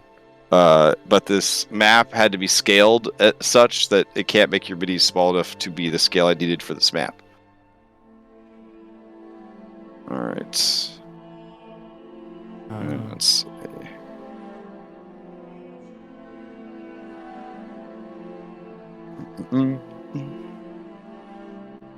That was a weird flex.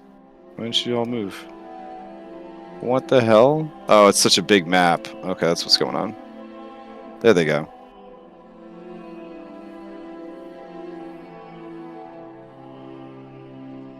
Alright, cool. Okay, we got some music to switch over to. Oh shit. Okay. And then I'm gonna grab this. And we'll go here.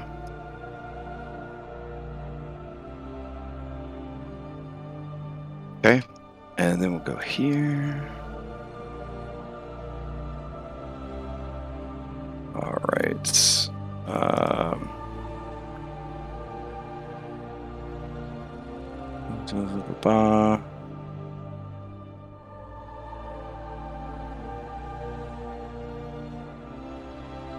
Okay. Okay. Oof. All right. Let me take you over to the map. So, like, as for like getting ready to go down, Yeah.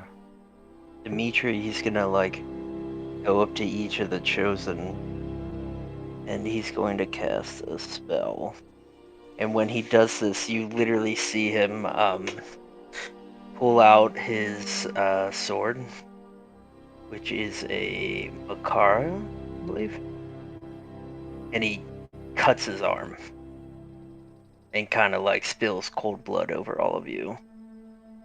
as he I would casts. definitely identify the spell before he Okay, casts okay. anything. Go ahead and give me a caster check. Sorry, not caster check, an arcana check. There you go. Oh yeah. Even though this is a unusual spell, you do recognize it. So what is He's the spell? casting aid. Aid. Okay. Okay. He's I will casting not- it Stop that. All right. at casting it at 3rd level. Did I Mage Slayer him? Can you make? Do you Hypatia? want to? I asked Hypatia. No, I will tell her not to. I will say it's okay. Okay. It's a good spell. So he's gonna sacrifice 20 of his health and give 10 max HP to Cyrus, Reset, and Hypatia. So an additional 10 max. Yep, 10 max. Well, you could just put it under your. Yeah, there's a plus max, and then he's gonna cast it again at 3rd level. Okay. And put it on Anastasia himself and. You're gonna need to Estrella. reveal them because they're all coming in. Oh, prior. they're self-rolled. Yeah, I was testing. Oh yeah, no worries, no worries. Very polite of you to have it on self rolls. Okay. I'm sorry. It is kind of like a cold liquid that washes over you but makes you feel a bit more sturdy. So he's gonna take 40 damage. Oh my god. Yeah, this is my life, but then he's going to get down on one knee and he's just gonna bow his head and he's gonna use this feature as he utters a prayer. And he's going to allow himself to spend hit die to heal himself back up. And then we also have the Anna temp HP. I was gonna say, hang around me. I give you some temp HP. No, you don't need to. Don't even need to bleed on anyone. Well, they're max hit points and temp HP. Oh, no, That's the it's- good shit right it's there. hype. No. Yeah. It's like seeing his reflavoring of the spell. So Very it's thematic. supposed to be another 5 because of that feat I took. I'll just do that math in my head. Okay, so Okay, there's so a feat everyone that lets roll. you stack temp HP. No, it lets me change when I roll hit dice. Uh huh. It lets me double my Constitution modifier Oh, that's cool. for the Okay. healing. Yeah, just math out the extra. So everyone, including the newcomer, get 11 temp, and 5, and then I guess I will give the rest to Astraeus. Extra temp.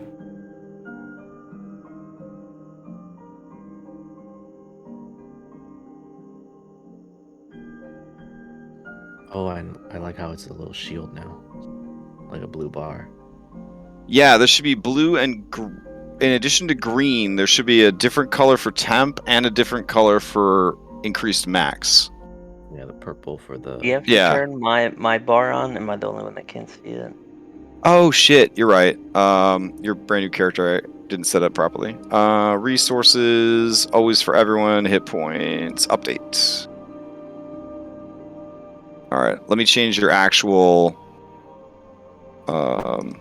amount here. So any new tokens I drag out should have it built in.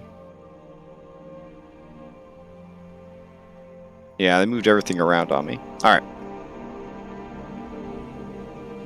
Okay. Ready?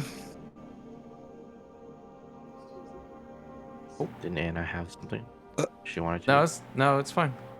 You sure? You got anything else? This might be your last chance to tell. It's a very personal thing, but it's not gonna help us in the immediate moment, so ignore it. I mean, this might be your last chance to do it. If you did it before we I don't got even there, know what you I'd should ask. do It it. was just an idea I had. Yeah, go for it. Like we're here. We're telling the story together. Anna wants to ask Astraeus again to help her commune with Thylea. Okay. Ask her some questions if that's possible. I don't know if you could do it through another person. All right. Astraeus says, I mean, my gods are the 5 gods, so I can try to help you commune with Thylea, but I mean, she is a mystery to me. probably speak to.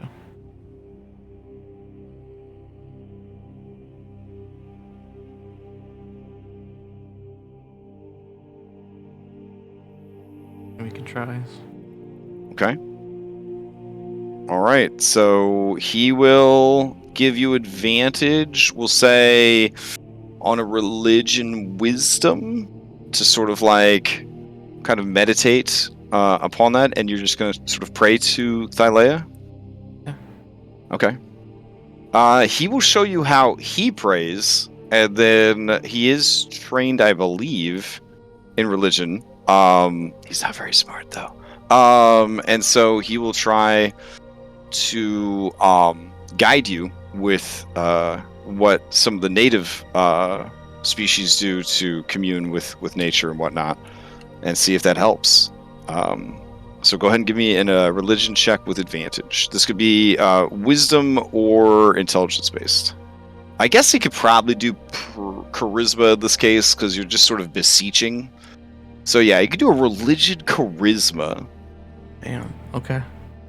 I was ready to just roll it, but okay. That'll help a lot. All right. All right. Okay. So you guys kind of sit near the front of the ship, the sea spray kind of coming up. The sun hasn't set for 3 days. They're just sort of flying around there, trying to figure out how to land. Maybe ask Dianthus too. I don't know. Creature? Yeah, Dianthus is definitely a fey creature. Okay. And what is your prayer that you're making to Thylea? Are you beseeching her? Are you praying to her? What is your Trying to yes, basically beseech you. I'm just gonna say, I, Anastasia, who love all you have created, all the animals, the plants, the people, everything. Ask for guidance in the fate of Lutheria.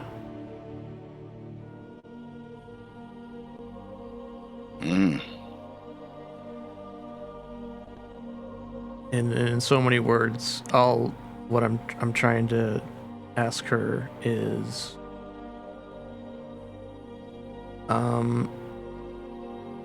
if serious madness can be cured, and if not,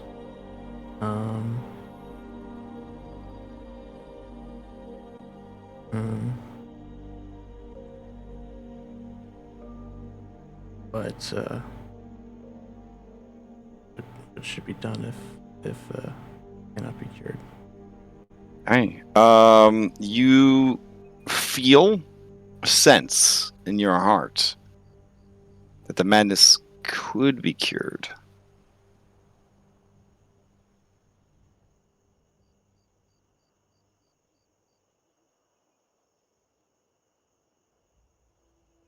Okay. But if this is Thylea sending you vibes, essentially, I mean, this is a sleepy mother, and you're asking about the fate of their child. Yeah. Yeah. So if it's biased or not, unknown. But you get a sense that it is possible. And Dianthus quietly says beside you, any could be redeemed. I have to believe that. That's something I very strongly believe. And then she says, but Esther made it hard to keep believing that. And Esther is her monster.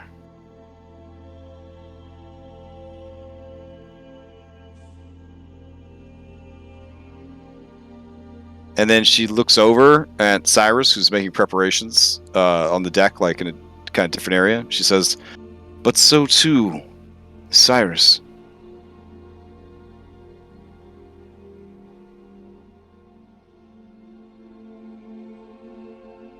This will be a harder decision than the one you made with my sister's life.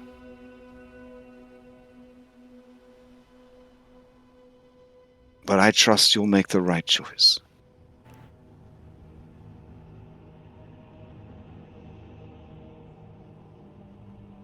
Okay. But I am curious, Anastasia. As a spirit of the dead, I linger here, but I feel the pull of the Nether Seas, always. What happens to the dead if the god of death is killed?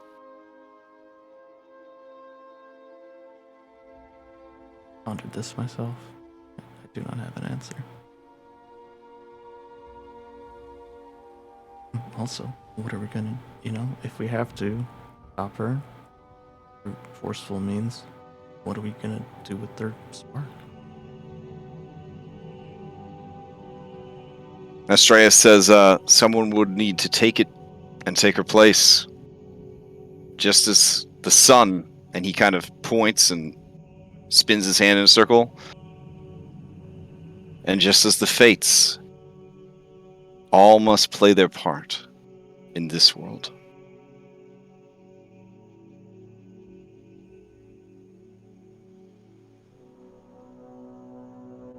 There wasn't...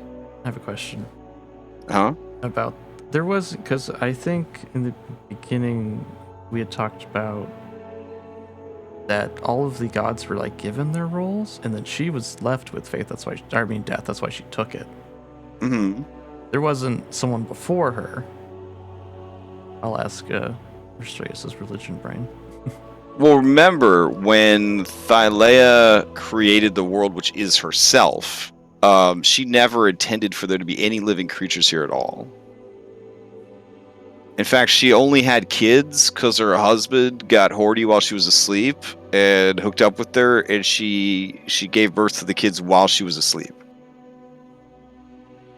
So, to the best of anyone's knowledge, Thylea might not even know that everyone is here on her body, like fleas on a sleeping dog. Mm-hmm.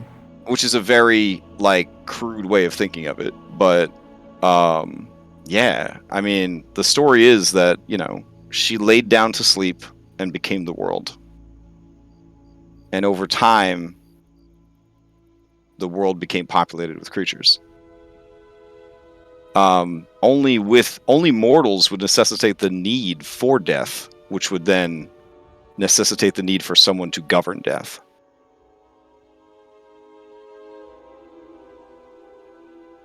Because essentially, before there was death, there was no mortals, and before there was mortals, there was no death. Because everyone just existed. Mm. So who's close to me over on the other side of the boat? I mean, Nessa's probably close to you. Other two. I mean, you just workshop it wherever you. This is all wibbly wobbly, timey wimey as you're building up towards hitting Charybdis. So I guess at some point I'll approach Hypatia. Okay. I have some questions, something I wanted to discuss with her. Ooh, go ahead. So, something's been bothering me. Oh? Thinking about ancient knowledge and things that have happened, especially now that we've freed my aunt. When Kyra gave the powers back to her, it seemed like they were supposed to be hers to begin with. It did seem that way, didn't it? And looking at what we've learned of the other Titans and what their powers were, I did notice an eerie similarity between them and what the Five have. I don't know. Well, I think I know where you're going, and I share your concerns, but I don't think we'll know until it happens. But I don't think we necessarily need to worry about our gods. I believe that Kyra gave up her spark to defeat Esther, and we thought it came back, but perhaps it was just some sympathetic power from Chelsea. So, I don't know. But it's possible that our gods will lose their powers if we free the Titans. It is possible.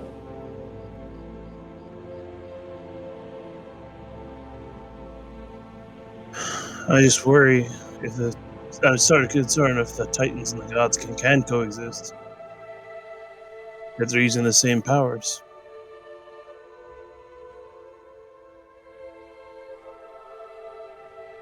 Well, we won't know one way or the other until we try. Fair point. Until we free one and see what happens. But it would be good to be prepared for a number of different possibilities.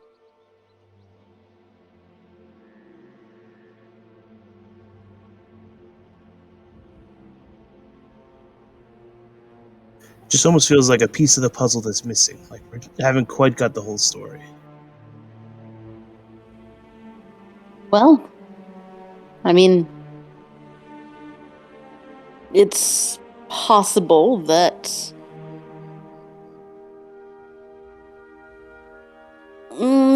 sometimes with religion, there's the whole did the gods create us or did we create the gods? Perhaps it is more of there must be a god of craft, and when the Titan associated with such was imprisoned, then, well, perhaps that godhood found Vulcan and so on.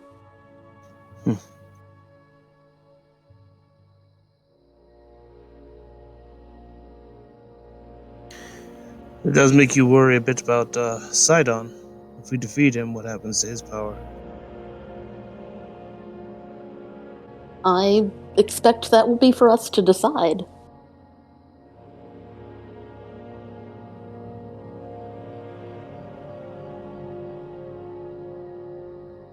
Well, thank you. I just kind of wanted a sounding board on those ideas. Been But weighing on my mind for a little bit now. it's good to think about, but I don't think we'll have any answers until we see what happens, because it's never happened before. This go round.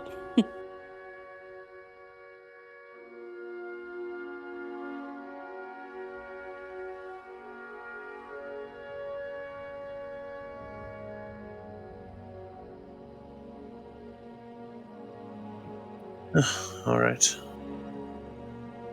Well, I'm ready whenever you guys are. The last thing that I would do, the very last thing, like as we're approaching Charybdis, as it's in sight of us. Yeah. I would explain that I was able to read through some books that the Fates had on hand, and I think I discovered how they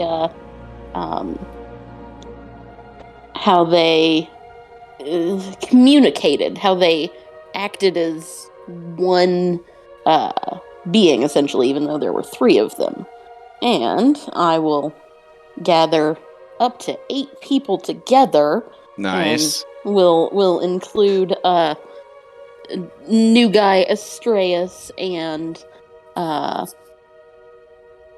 let's see, Kyra and I guess Ventus. And we will cast a spell. Ritually. Nice. So this is Hypatia's telepathic bond? Yes, it All right. is. It is. Alright. Wait. And You're linking our minds? Yes. So now we can speak telepathically for the next hour. Did Whoa. willful thing? Anastasia says, "Whoa," Or in will the you- real energy. Yeah. Or do I get to select what I communicate? It's like a CB radio in Yeah, your you- brain. Yeah. You just think it at me. Or whoever. You just think thoughts at us. We can't read your mind, it's just Mhm. You're not projecting all your thoughts all the time. Yeah. You're like hitting the push to talk in your brain. Believe me, I communicate this way quite frequently.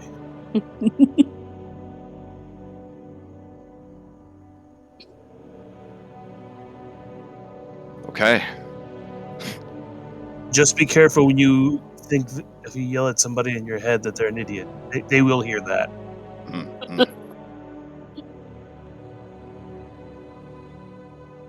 Doesn't You matter hear- if you're not. Yeah, you hear like a distant tinny sound of Kara's voice. It's just like, is this on? Is this hello? Anybody? Loud and clear, Kyra. Nice. Hello there. Hey. I liked your speech. Oh, thanks. I was worried it was going to be too scary and depressing, and then Chandra just went and upstaged me again.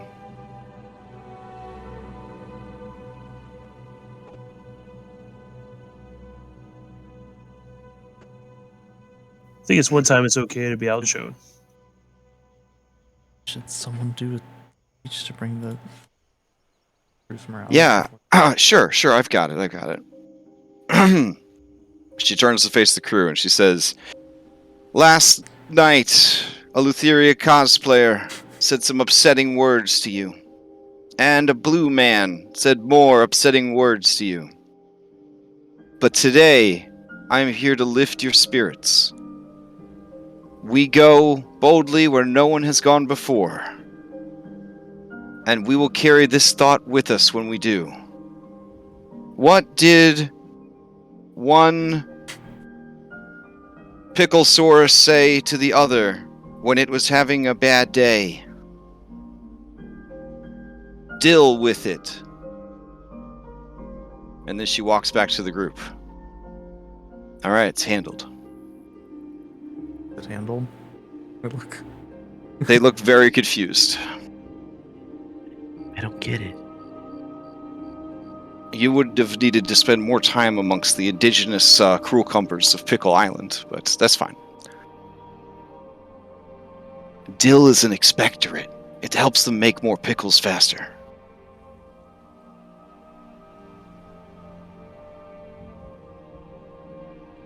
Yeah, let's go. Anyways, okay. Cyrus just shivers at this mention. All right. Well, on that note, I'll take you over to the map. So let's put on some laid-back sailing music. Here we go. Secret of mana. Let's see.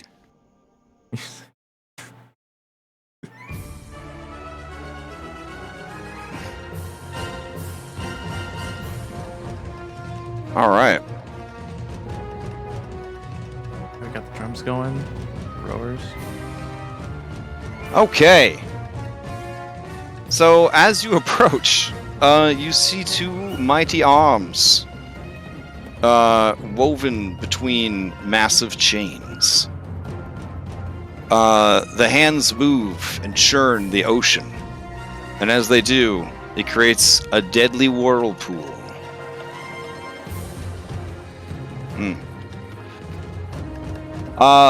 As your ship, the ship is to scale, you guys are not, approaches the whirlpool,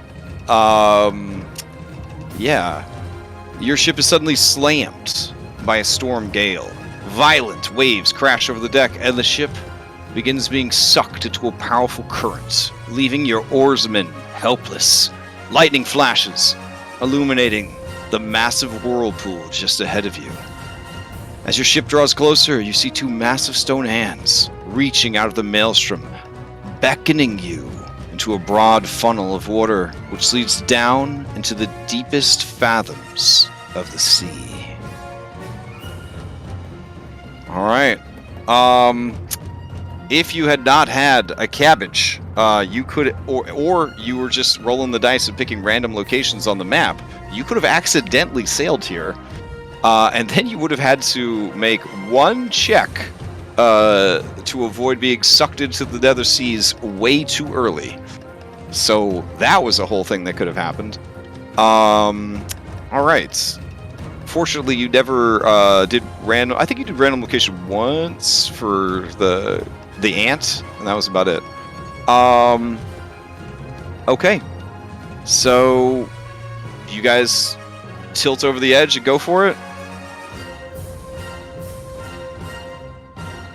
Dive head first, I say. Go. All right. Well, maybe not head first, but like follow. You know how like Yeah, try and follow like the. toilet. Oh, yeah. current Okay. whirlpool, Go yeah. down this hill. All right. You begin. Hey, wait, your... quick question. Uh-huh. Does the Ultros count as a creature? It certainly does not, even though it has the spirit of a creature living inside of it. All right. All of your crew, your preparations, all that. You have lowered the percentage chance of the ship being completely destroyed to only 5%.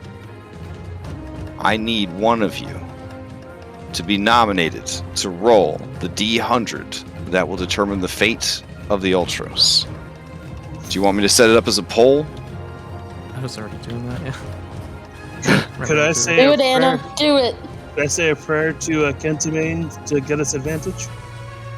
This is taking in everything that everyone's already done. It's a little late for This is prayers so now, but raw. that's not I stopping saw the everybody. big hands. Yeah, that's not stopping everybody on the ship from praying their hearts out. All right. Oh. Let's see. Oh, Anna. We're set. And I guess new guy. All right. Who rolls the die? Oh my God.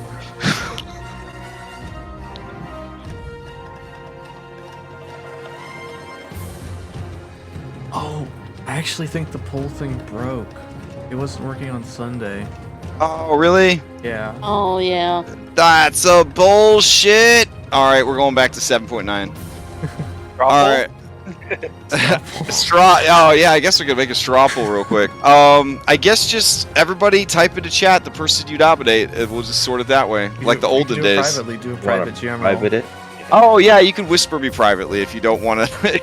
If you don't want people to know that you've nominated them for the most stressful role of the campaign thus far. Oh. Oh dang, Apatia. Okay. Oh, bold. These aren't hidden. Yeah, no, they're not hidden. Yeah. Whoops.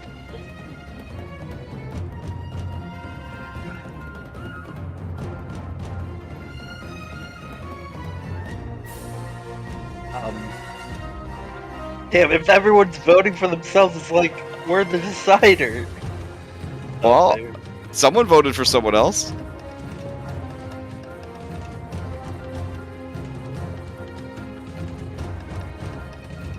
All right, I need 2 more people to vote. Sorry, Cyrus, I've seen your rules. No hate. That's fair.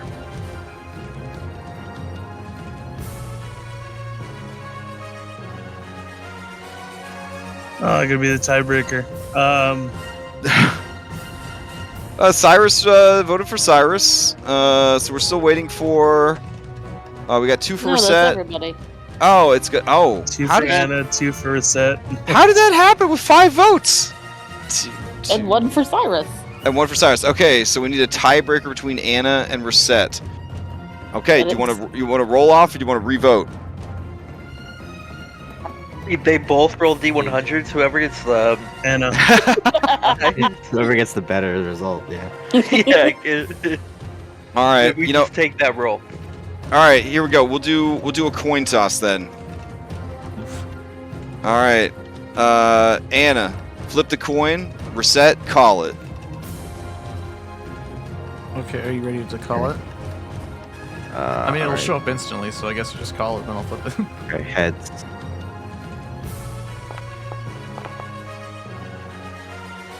Okay, I don't know what that is. that's Well, the other that's side is a dragon head, so I don't know. yeah. So that's tails. All right. Anna, roll a D100. I'm gonna close my eyes. Or is this Okay. D100, right? It's just a D100. You just got to get a 6 or higher on a D100. Okay. Oh, beautiful. All right. Woo! Okay. Got the opposite. I almost got 100. Like, remember when? Yeah. That was crazy. Aren't you glad it wasn't? Aren't you glad it wasn't 95 and lower? higher? Yeah. Oh, shoot. okay. Why don't you roll percent to see what it would have?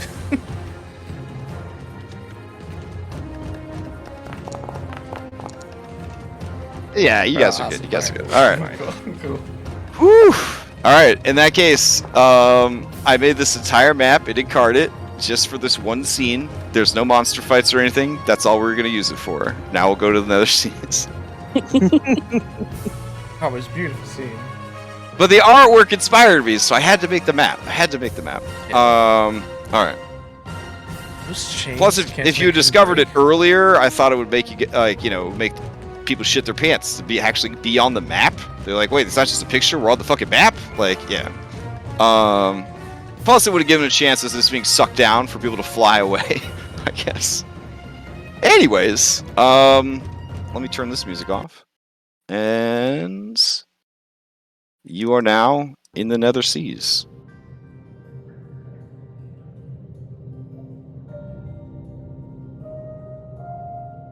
Let me go grab a "You Are Here" token. I didn't make a spooky version, so it's still just the normal one.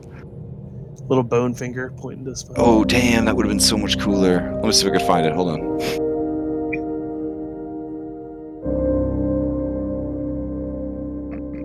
Oh shit. We onto something here. Alright.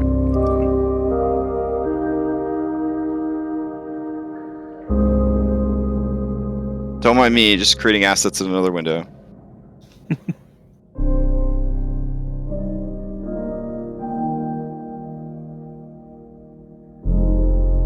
So is it pretty much as creepy as it looks here? Oh, there's a good one I found. Oh, you found one? Oh, yeah, I put it in the chat. I don't know if. Oh, okay. I got one here. I'm almost done with it.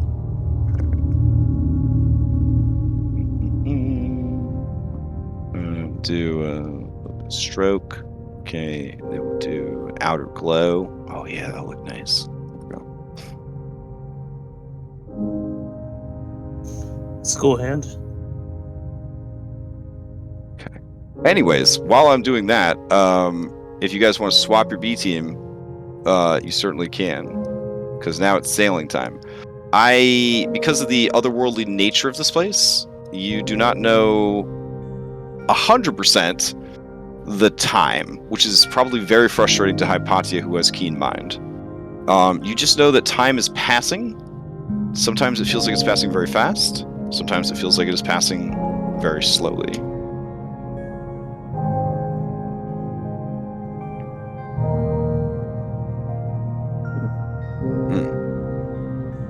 So, I think I want to. Oh, also worth mentioning, the roof of this cavern is the Nyx. So it's basically Underdark aesthetics with bioluminescence everywhere, and the ceiling of the cavern is actually just open to outer space. So there's just swirling galaxies and endless stars above you. And you did actually flip upside down as you were sailing down the thing, and then you sailed up and out of Charybdis on the other side. So you do feel a certain sense of being upside down. Yeah, I was going around like congratulating all the crew. Like, this is a historic moment. The crew is overjoyed to have survived, and while it is very spooky, they actually kind of take in the scenery, everything that's here, and they seem less afraid and more just like in awe that like we did this. We're here. All right, When- at this point, I start glowing with a dark aura. Oh, that's dope. Okay. Start laughing menacingly. Okay. And I use my. Oh, where's my token? There. Does that sufficiently mark where you are on the map? Yeah. Yeah. Okay. I turn to everyone, and I use my.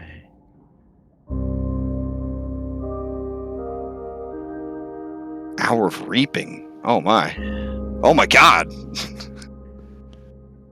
And this dark aura comes, and I say, "Finally!" And then I turn it off. Oh. What happened there? That's a really dark aura. That is. You may want to check your opacity on that dark aura. Yeah. I turn it off now. Okay. Okay. Oh, it's stuck on. Oh, well. It's definitely in the outtakes. It's in the outtakes for sure. So we'll edit that one out in post. Oof. Oh, does that you want people to roll to see if they're scared? All right. Hold on.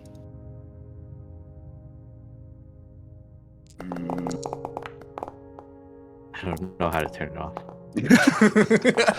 Makes sense. You've never done I'm it. not 100. mean- Yeah, I'm not 100% sure what you've done. Straight. I just clicked the skill and it actually, Oh, really? It happened automatically? yeah. Well, I put an animation on it earlier. Okay. It doesn't look like you have it. Do you Son, want are me you to okay? dispel? I'll dispel magic on you. Yeah. Okay. Yeah, I would say that. Could you just spell it now? All right, That's let's before see. we get a nice turn. There you go. There you go. I dispel magic on you. I'm trying so hard to turn this off. All right, hold on. Oh, wait. I think you... Is it a light? Did you turn a light on? No, that's not it. No, it's this darkness animation, but there's like no timer on it. Oh, So no. That's why it's just staying forever. All right, let me delete you. Bring out a new reset. Maybe it'll be okay. Set that reset off to the side. All right. Yeah, and then I'll turn it off and say, sorry, I just wanted to do that. All right. You've now officially entered chapter 7. So let me put you onto... we got this map right here, which is just good for just regular hanging out. Let's see. Toggle navigation, activate, drag out some heroes.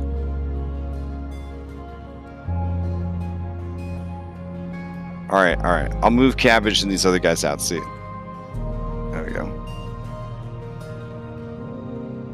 All right. There's also this map that's not animated anymore because we don't have parallaxy anymore. So you'll have to use your imaginations. Let's see. This is actually under your player maps. I'm going to give you guys access to the Nether Seas dashboard now. So you should be able to go there whenever you want. And we got Ultros Underworld. So let me give you access to the Ultros version. Or sorry, the Nether Seas version of the Ultros. Which I'm glad that didn't get destroyed. So. Let's see. Config. We'll call this Ultros Nether Seas. And it should be available for all players. Let's see. Ultros Underworld, config, all players.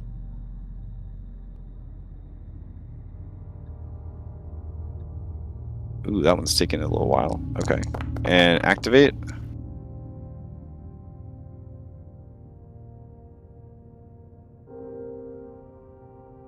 Alright, so you guys gonna sail away from Charybdis to calmer waters. And while you're chilling there, Anna, you see something massive. As you see it first. And then everyone looks and you see cresting out of the water is a mighty whale.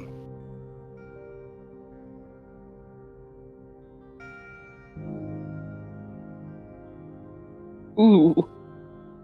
That don't And look right. It swims close to your ship. It seems to be examining it. Can I examine it back for polymorph purposes? Or is it not a beast? It is. Yeah, actually, go ahead and give me an Arcana. I would also accept a handle animals intelligence. Let's see. Oh, where am I? Oh, you're invisible. There we go. Boop.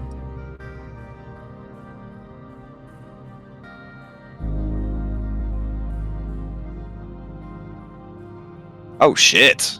Okay. You have actually heard of these creatures. They are known as Nether whales, and they are undead. At one time, Lutheria took a liking to the whales of the surface, and she wanted some of her own. So she brought them to the Nether Seas, and the waters of the Nether Seas killed them, perverted their forms, and reanimated them as zombies. Oh. They are tremendously powerful, and could easily destroy a normal ship. You estimate that if they wanted to, they could do a lot of damage to the Ultros, but probably not sink it before you and your allies were able to either kill it or chase it off. However, the idea of fighting something with undead fortitude and a 40 Constitution score, that's good. That'd be rough. Yeah. Yeah. What did I say? Yeah, you could kill him on a crit. Yeah. All right. It just kind of silently looks at all of you guys. It doesn't use its blowhole or anything. It's just sort of a big, soggy corpse. Idea. Yeah. Can I try and talk to it? I mean, yeah, you could try. It said it was undead, though. Yeah, maybe it won't hear you. I don't know.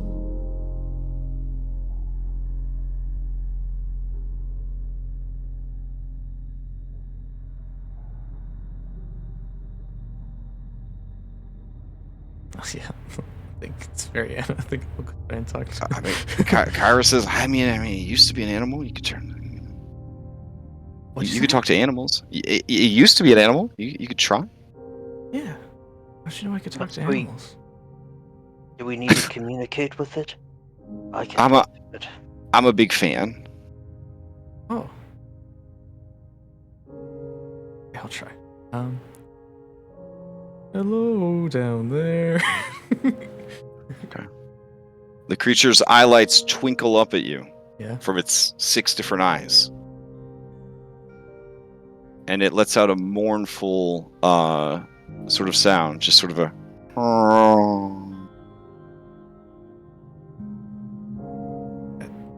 Sad. I don't think I can talk to it. You want Sad. to? That's just. I don't think we I should could move. mess with it. I What were you saying? I could let you talk to it. That's. How? Got skills. Okay.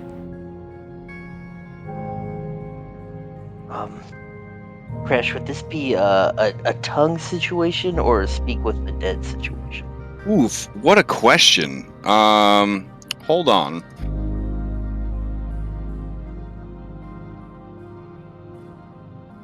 All right, let's see. You grant the semblance of life and intelligence to a corpse of your choice within range, allowing it to answer the questions you pose.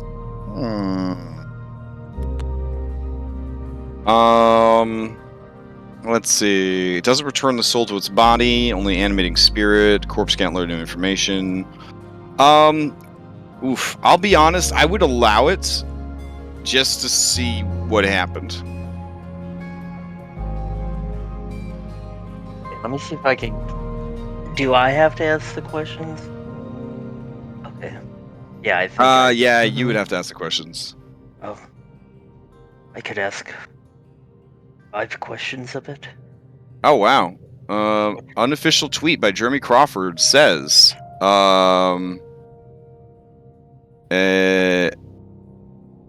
Let's see. Yes, a dead undead creature could be the target. So it'd have to be dead. So unfortunately, the animation of the spirit would not allow it. So. Oh, okay. But if it is capable of communication, telepathy would allow it, because it would have a mind essentially.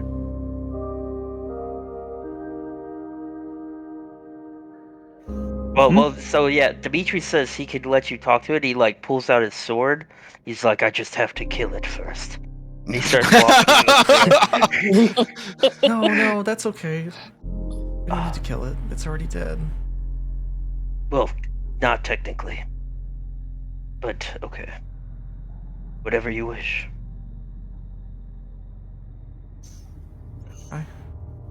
Maybe you can tell us if it's seen Theria's barge or how we can get to the island where Phil is at. I mean, I was also gonna try and scry Phil. Oh, yeah, now that we're closer? Yeah. Yeah. Maybe we could try Estrella's message again. Yeah, I will just try telepathically trying to talk to this thing. Okay. Can you communicate with creatures of slightly better than animal intelligence? I would assume so, right? But they have to have but they have to have a language, right? That's true. Yeah. Okay. When you connect with the creature, you sense only sadness and loneliness. But it lacks any sort of linguistic comprehension. I'll pass it on to Anna. So whatever sentience they had, they're just lonely emotions now. Okay, well, it's not bothering us yet. I guess. I think if we could just like keep her on our ship, and then Anna will like make whale noise at it to keep it company. Oh, all right. As you start to make whale noises at it, Yeah. the most haunting and sad whale song issues forth from the creature.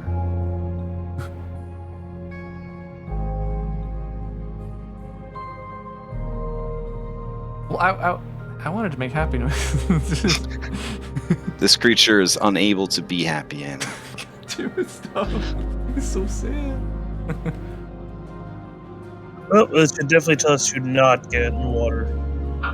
It did that to a whale. I can only imagine it would do to us. Alright, as long as you're singing to it, it will drift next to the ship and sing back to you. Yeah. Hypatia, normally whale song is only supposed to sound like whale song underwater. So this is exceptionally creepy. There's a stack of creepy, they just put that on top of the stack. Cool.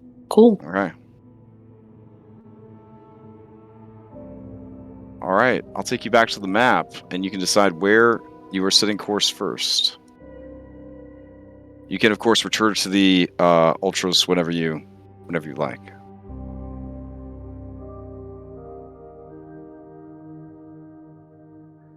I'm gonna name him Indigo.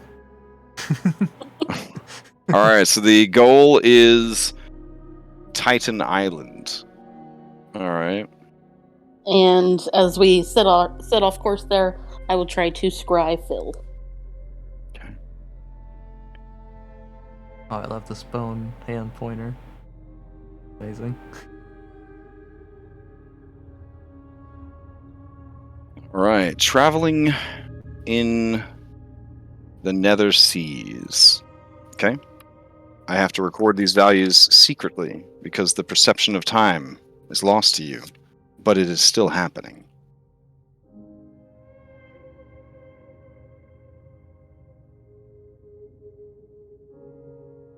Okay. Let's see.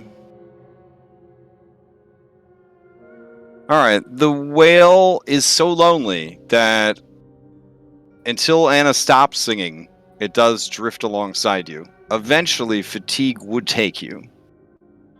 unless you want to make a Constitution save to keep going. Failure would result in a point of exhaustion. It is up to you, Anna. Right, okay, yeah, it's taking multiple days probably to get where we're going. Again, perception of time passing, very difficult, but Hypatia, you do know for certain that time is passing. But it is impossible to know for certain while you're here how much time is passing. It is part of the effect of this realm to make your suffering feel intolerable. Like the last 15 minutes of the school day when you were a child. Yep. I mean, Hypatia. Mm-hmm. One easy way to tell the time is to just keep playing 20 squares. No, thank you. We could measure by how many games we can get in before reaching 29. You play the game, Reset? I do. Oh, dang! I'm proficient in Do you have a Game of badge? 20 Scared. Do you have a badge? I don't think so. I mean, yeah, we can play. All There's right. gonna be a lot of time. I'll take you over to the square up board. There is not a spooky version of the square up board. What does base proficiency give? Since you are actually proficient in it, I believe Reset knows the base proficiency, because you gained base proficiency finally, right? Yeah. That's the one that lets you re-roll one check, right? I can reroll 2. But Okay. I don't know which one he has. So I got proficiency first, Mm-hmm. and that was reroll 1. Right. And then the second time I got reroll 2. Right. Okay. So yeah, you would have the ability to reroll one check, Dimitri. So I guess like expertise is 2. Okay. There a macro? There is. You should be able to search the macro folder for Game of 20 Squares. Macro folder should be the left of your hotbar, to the left of the number 1.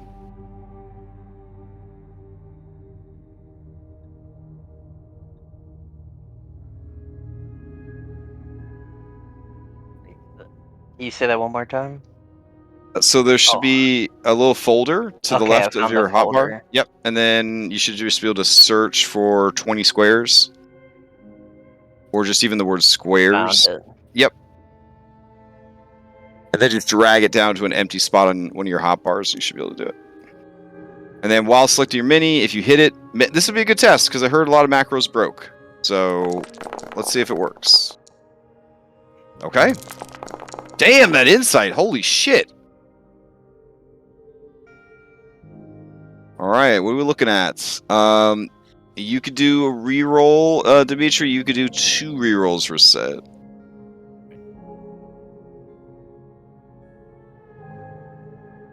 I'll re-roll history.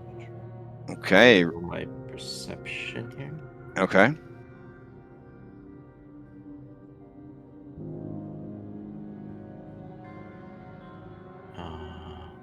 Don't have. Ooh, Dimitri, you lowered your history to a 9.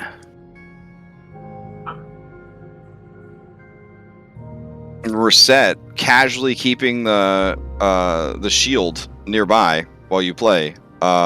You raised your perception to a 23. And then I'll also try to reroll my, what was it? The I think intimidation. Okay. You don't want to try to beat that insight? Nah.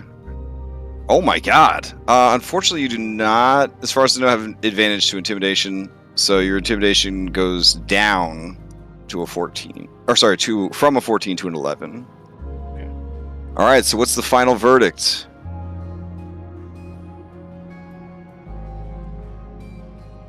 I'm going to say it goes to Reset. No? I have 4, right? Yeah. 4-3. So that was a very close one. But you do take it at the end. quite good.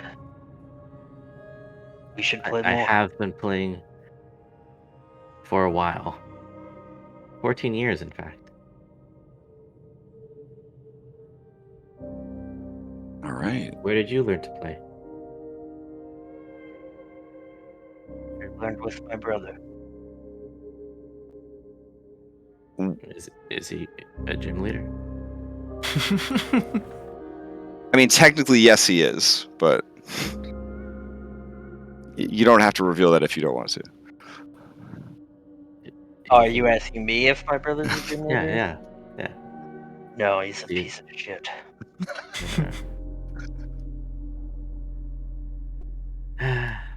I'm still looking for badges. You see these? I open up my badge case with let's see, 3 badges in it.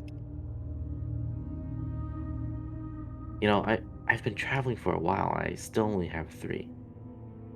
Why do you even care about him? Excuse me? Why do you play 20 squares?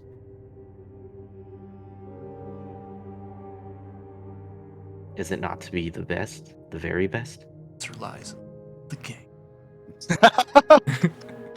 Just throwing all the card game like spiels together. It's fantastic.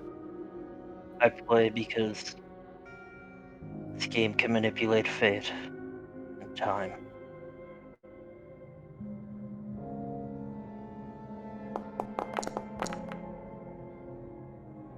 That's for whale song. Oh, to see if you keep it going? Yeah. All right. But after doing it, I realize it's probably can't keep doing this. Well, she'll Oh. try and say goodbye, but imagine it'll just keep following. Yeah, as after the music stops, it follows for a bit, and then just sinks beneath the waves of the glowing sea.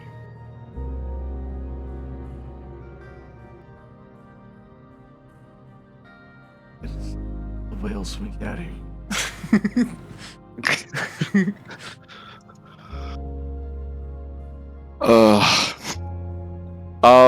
Okay. You are going to arrive at Titan Island. Kyra shrugs.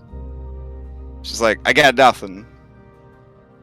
And then Chandra sighs and says, yeah, what can I tell you about Titan Island? Well, first of all, put this board away.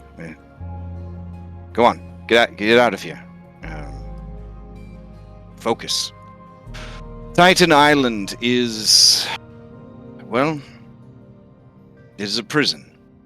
It is where 3 of the siblings of Lutheria and Sidon were imprisoned long ago, their bodies shackled to the island. Over time, the harder they tried to escape, the more the island began to consume them. And soon, they were a part of it. Only remnants of their forms remain. Sick monuments to the treachery of the twins.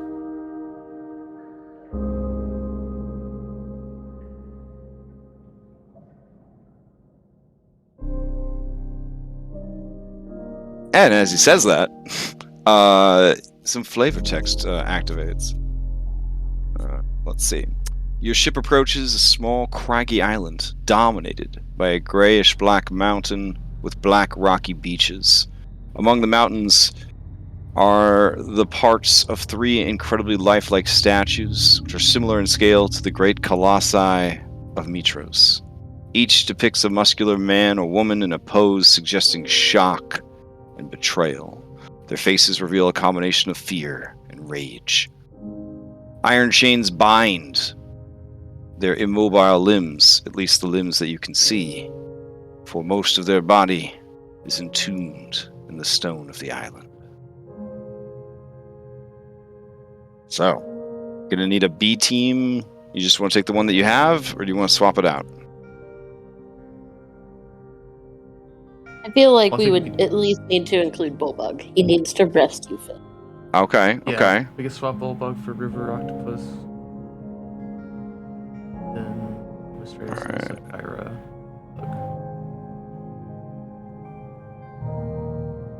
Yeah, it's just right here, I guess. Oh, yeah, keep Ventus too. All right. You keeping River Octopus or no? I'll swap River Octopus for Bullbug, and then keep Okay. the rest, I think. All right. Yeah.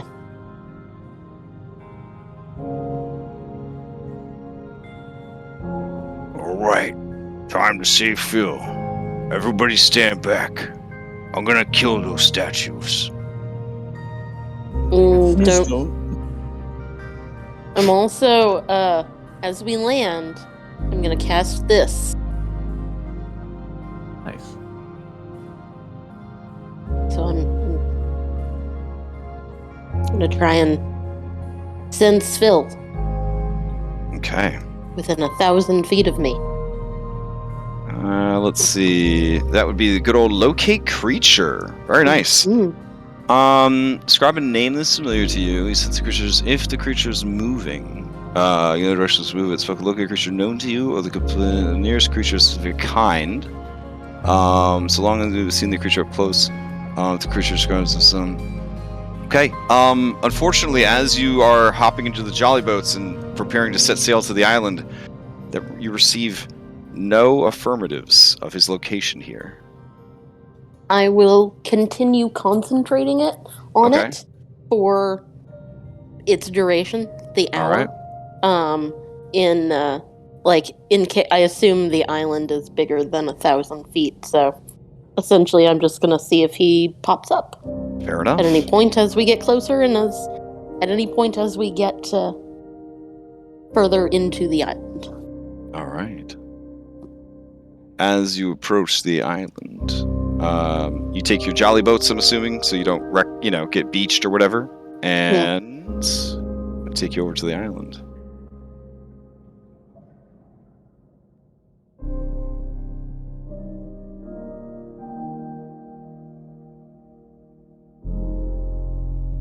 All right. The air is dense with magic, and the stone and sand of the island reflects the stars above.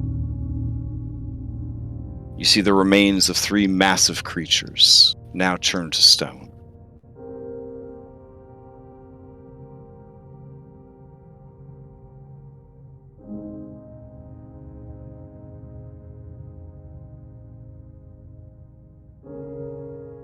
Recognize any of the faces now that we're up close, or if these were the unknown items? I mean, you've never seen depictions up until Kyra dropped this bomb on you guys when you left for your Odyssey. You guys didn't even know these creatures existed. I'm gonna place a hand on this big skull Oh. and try to reach out with my mind, trying to.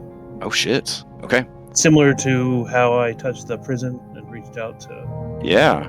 Uldra. Alright. As you do, you sense a presence inside these remains.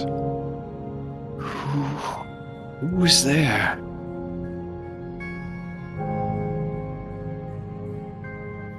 I am Cyrus. Cyrus, you were sent by my sister to torment me. No. I'm trying to restore my family.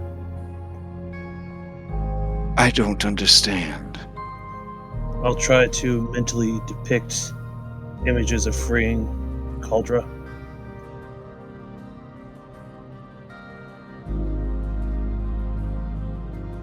Into their minds, so they can see what exactly we did. Halcyon lives. Halcyon. That is good. That is good.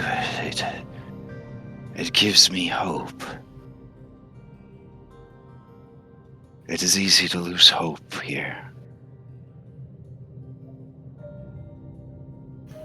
She is now the Titan of swiftness and flame. So let that flame grow in you as hope.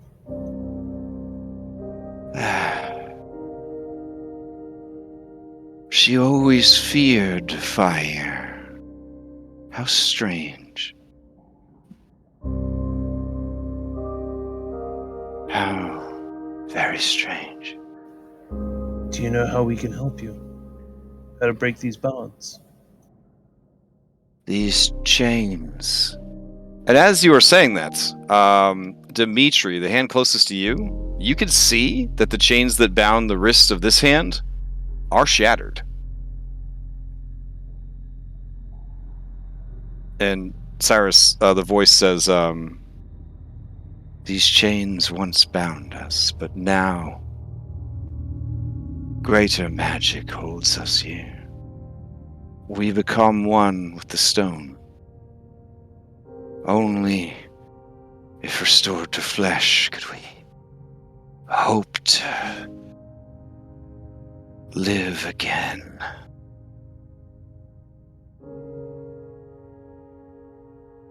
I'm gonna kind of mentally check in with my Titan's Bane staff.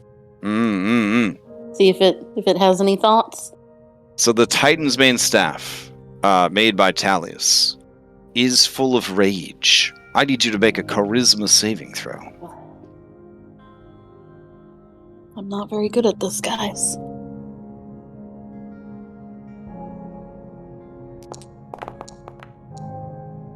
You are also filled with rage.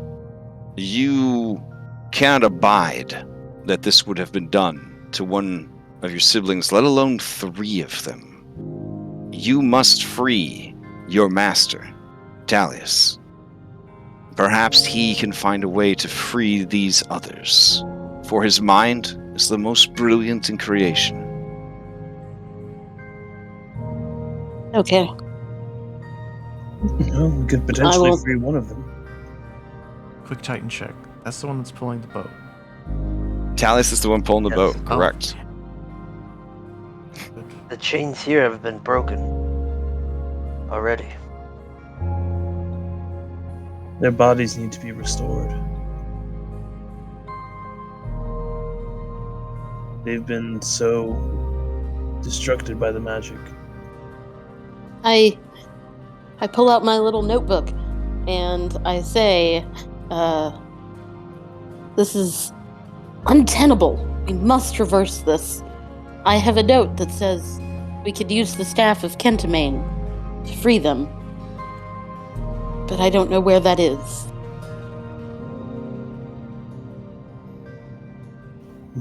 Well, we do also have that scroll of true resurrection. They're not dead.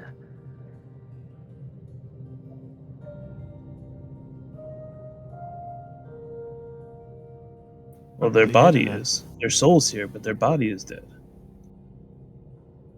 Anybody can make an Arcana check, or I guess medicine, but it would be rough. It'd be a rough one. All right, Hypatia, you determine that these creatures, despite their condition, are still alive in the fate worse than death, petrification. So it is more of a remove curse restoration kind This of a is situation. definitely a literal god level curse placed on a god. Yeah. So I don't think that our magics will be sufficient, but we need something similar.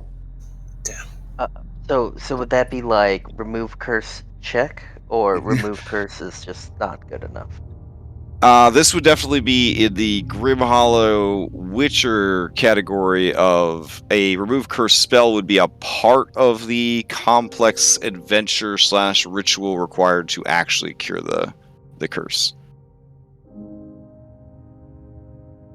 So the basic curses that you trade back and forth with a bestow curse spell, those are the ones that remove curse are generally designed for. The ones that are given to you by plots, by deities, by things like that, Those are generally the ones where, the Witcher comes in and he's like, you gotta drink liquid yeast under a full moon in September while you get the true love's kiss on your butt, et cetera, et cetera. Like, Wish spell, got it. oh, no. Wish spell is a shortcut to success. That just kind of says, hey, it'd be cool if this never happened. Yeah. So this is like in between remove curse. No, actually, it's in between Greater Restoration and Wish. It's like right there in the middle. It's a questing situation. Generally, things like this are quest. Like Hypatia had to literally go inside a living volcano for an opportunity to break their curse. And a strange could use the third. I get you. Right. Which would have which would trivialize most of this setting. So yeah. And I advise anyone running Curse of Strahd to think real hard about how you're going to handle Remove Curse, because don't trivialize the coolest parts of your campaign. I could aid in whatever ritual, but I don't believe I have this capability. Not at the moment. No. We should continue investigating the island. My fill radar is still active. I'd want to go to each of these stone faces. Do you break your connection with that one? Oh, I would tell him to see if to keep up hope. We shall seek a way to free him. Okay. And then I would repeat the similar process to the other two. Okay. Pass that message. So when you try to talk to this one over here,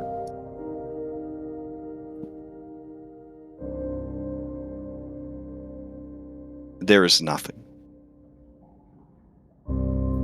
No spark, nothing. And you hear a voice, and you hear a grinding of stone. And this one over here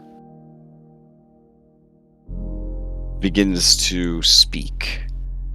As it does, its face continues to crack and splinter and fall into further and further decay. And it says, "They gave up hope a long time ago. I don't blame them. It is hard." And as he breathes out, you see like a plume of dust and dirt kind of come out of his mouth. Pieces of him kind of flake off. "I have hope. I dream of a hero. He said he would free."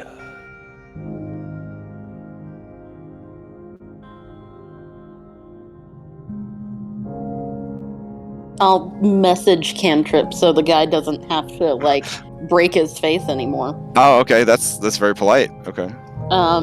This hero, was he here just recently? Big burly guy. Big for an arm? Very small snake. Yes. I'll tell everyone Phil was here. Where is he now? We're looking for him.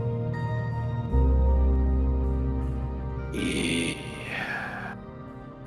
wandered off so I could rest. Said he would find a way.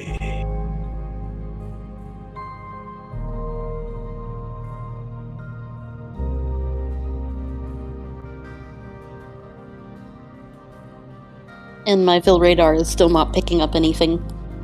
Nothing yet. Let's get which way he went. Do you know where he went?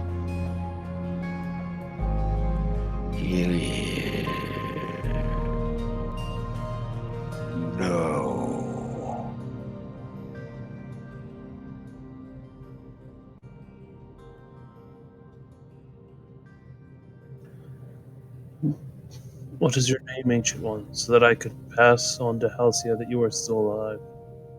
It has been long since I needed a name.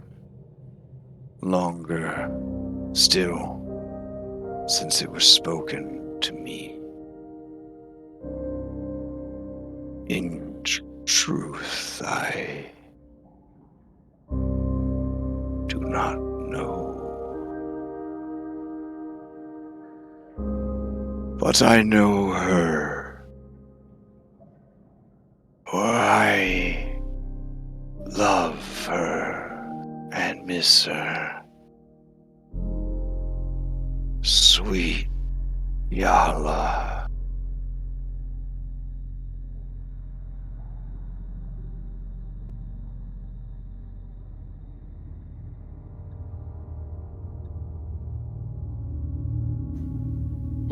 Okay.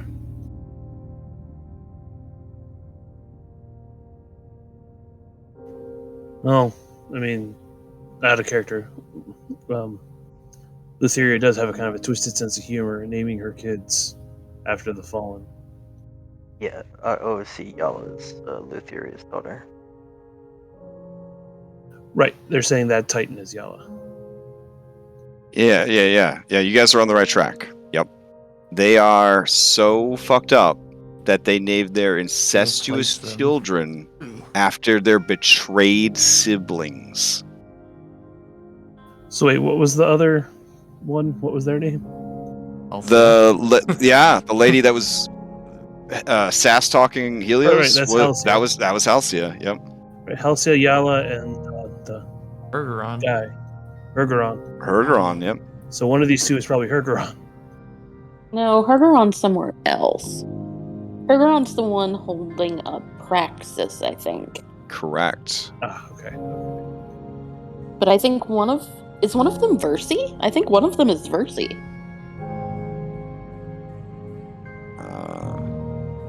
I mean, I wrote down Talius and Hergeron and the other three. That is what I wrote down. Oh no. Well, we now know one of the other three is Yala.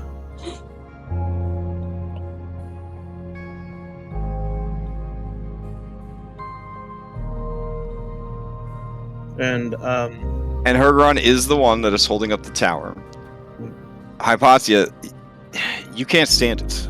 You feel as if you were to strike this stone, you could shatter its effects. If you took the staff and plunged it into the stone, they could be freed.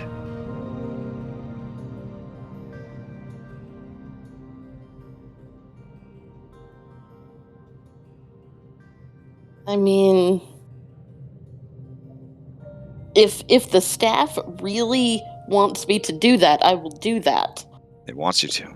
But there is a small part of Hypatia still in there thinking that maybe we should do this because then maybe I can't free your actual master. Ooh, okay. Give me a intelligence persuasion against the Titan's Bane. Okay.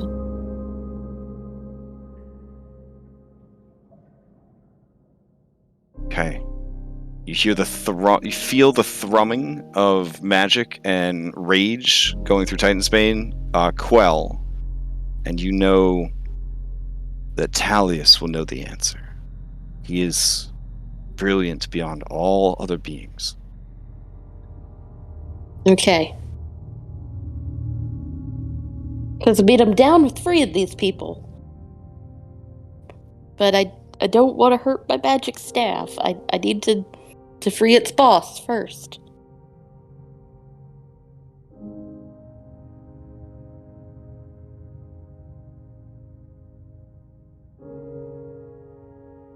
alright.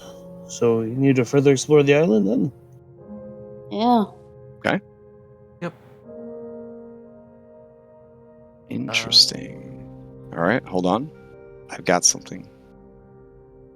So, navigating this island, will definitely, I think, be outside the realm of a survival check. I think we'll still allow a survival check, for sure. But survival check, I'm going to need a survival check, and then either a history, an arcana, or a religion check to back it up. By the same person or different people? You guys are a team. You can definitely work together. Okay, well, I'll do Arcana. I have a suggestion. Oof, you're killing it. You're killing it with these rolls, Hypatia. All right, you muster a sense of control over the island. Cyrus, you are also confident in your studies and knowledge of the Nether Seas. Now we just need someone with survival to put your knowledges to use. Anna, you had something? I actually have survival. I'm remembering now. Oh, all right. But also, it's going to suggest there's that big cube on the north end. I think Phil would probably pique Phil's interest. Maybe we can insight where he would go. Oh yeah, I mean, it's definitely a point of interest on the island. The only point of interest besides these statues that you saw from your ship. But I also survived. So. Okay. And perception. You could All right. Kind of guide us. All right, with the checks that the other two have made, you can actually roll, instead of at disadvantage with a high DC, you can roll a normal survival with advantage. Incredible. Teamwork. Okay. We can do it. It is good that you had those bonuses. During your exploration of the island, the only thing that you encounter that would be dangerous is you do see some deep crows. What is a deep crow, you might ask? Well, I have this artwork I can show you. One moment. Right, here we go. So, deep crow are like crows, but they're from the Nether. Yes, I know where that's from.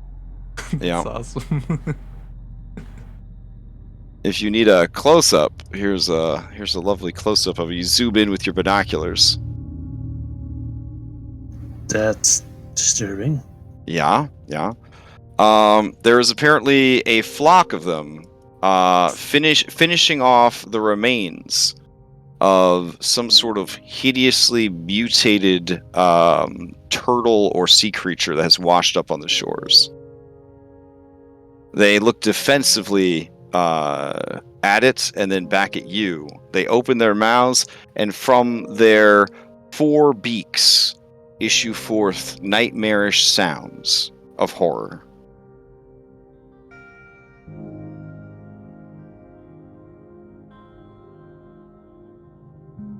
We should not take its food, guys. Nope. Okay. Hypatia and Cyrus, with your checks that you have done to help Anna with this, you understand that deep crow are not like regular crows. First of all, they are large creatures. Secondly, occasionally amongst their numbers, one will grow to exceptional age and size and become an ancient deep crow. In shadowy places, such as the Nether, they can effectively become invisible at will.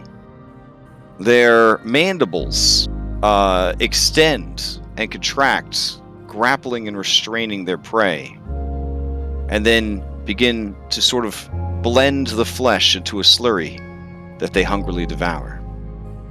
They are resistant to magic, but vulnerable to the sun. Overall, they're pretty damn strong. The ancients are pretty close to rocks as far as combat prowess goes. But they do not seem interested in a fight, having recently fed upon the carcass of this turtle-like creature. Well, that's lovely.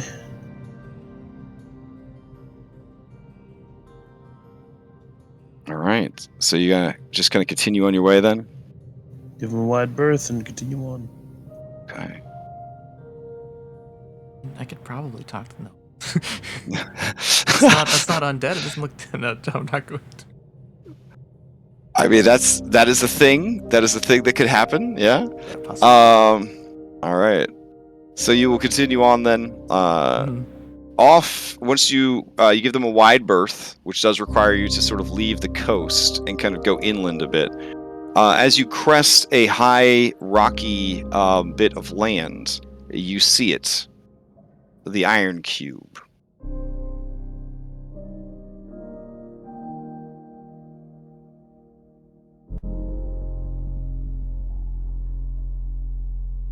And I has flavor text for you.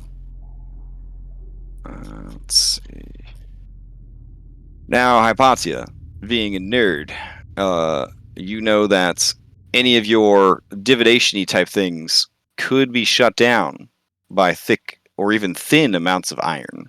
So if Phil was dumb enough to go and explore that cube, and he's inside the cube, it would probably be rendering him unable to be divined upon, possibly, depending on the nature of the cube, or the metal used to make this cube, it could be rendering him unable to be reached via sending. Iron is a very anti-magic element in Fantasyland. All right. You see north of the islands a massive iron cube. Runes have been etched into each of the faces that you can see, and the bottom face is level with the surface of the sea. The top face, some 100 feet above, hangs from 5 massive chains. The chains disappear into the fathomless heavens of the Nether Sea. That's disturbing in and of itself.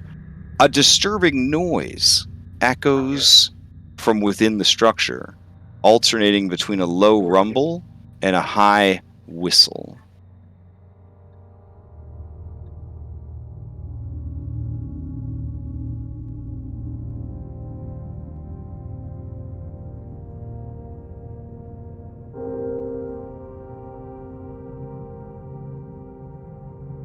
And it's in the water? Like, how far away from the land is it? You would have to fly to reach it. Yeah.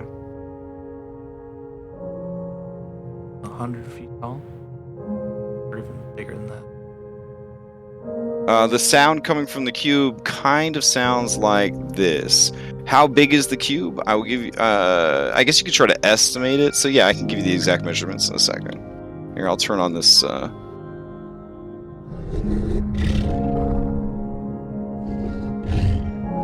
You should be able to just faintly hear it in the background. All right, let me check the exact size of this bad boy.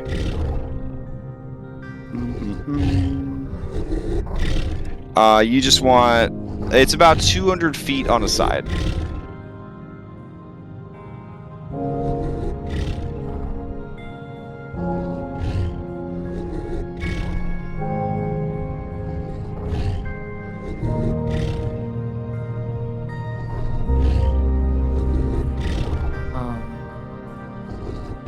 Does there appear to be any entrances, or just like these little slits on the side? Those are not slits so much as grooves filled with arcane runes. Yep. I see, okay. Yep. Oh boy. Hey, Patty, I don't... It's a big cube. Does this sound similar to like the Manticore? What, the sounds? It definitely sounds like an organic creature of tremendous size is maybe sleeping restlessly inside the cube.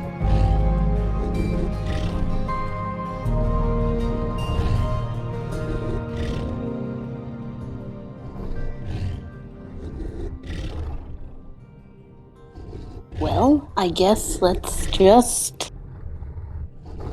Now, you ask if there's any entrances. From the ground, you can only see that on top of the cube is a giant hourglass, right? I did describe the giant hourglass to you.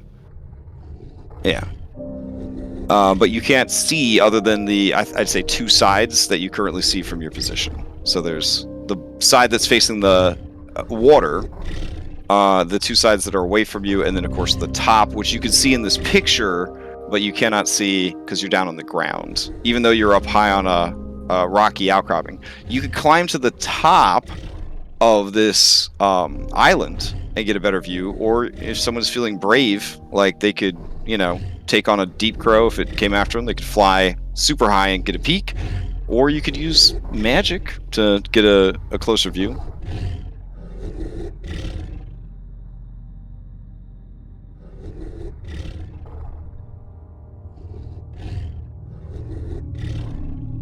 No, I think we should just fly out to it.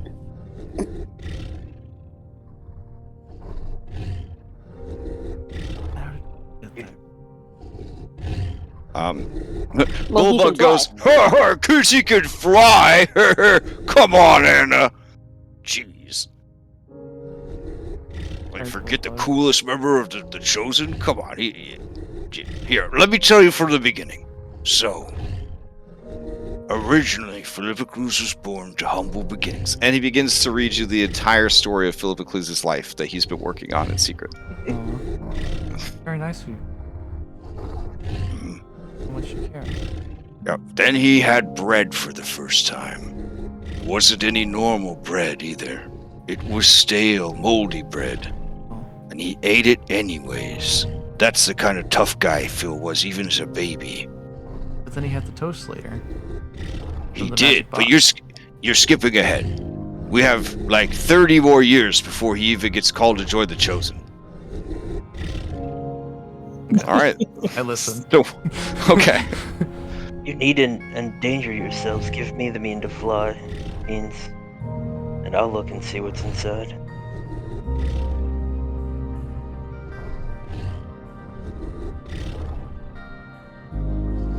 Well, I can cast a spell, or, I mean, we can all just kind of, you know, go over there. Anna can fly, I can fly. Nessa can fly. Ventus can fly. Ventus can fly a lot of people.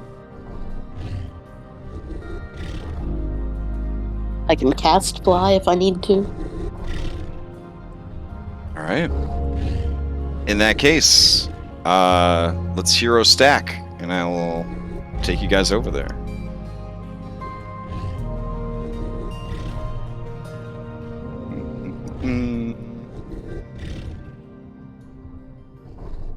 Ventus transforms and offers her services. All right.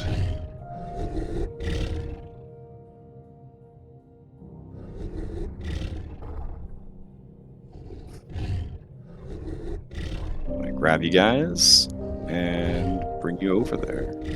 I think I got everybody. What's up, fishy? What? I hope nobody missed the boat. All right, here we go.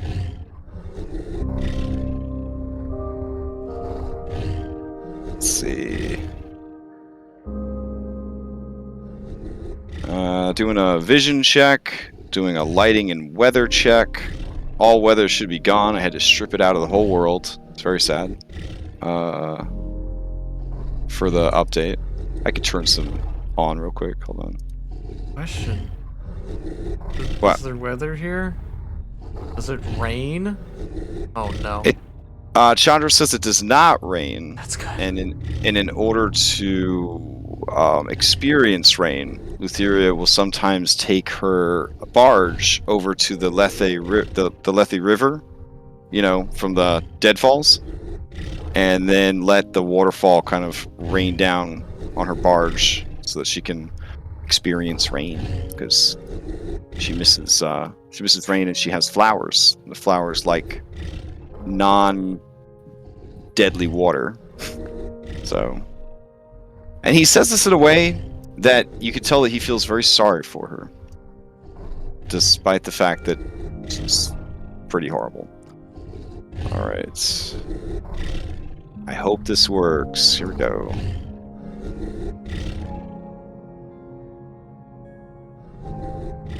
Alright. You guys see that you're on top of the cube? Can you see anything else on the map? No. Alright, sweet. Okay. Let's see. Alright. At the very top of this gargantuan iron cube, there is a complex contraption, like a massive hourglass, that stands more than 60 feet tall. Sand empties from the top half of the hourglass into the bottom half, with aching slowness. Drilled into one corner of the cube's surface, impossible to see from the ground, is a circular portal of black metal, like a hatch. It's over here, and to demonstrate this beautiful black circle, I will make this pink circle. There we go.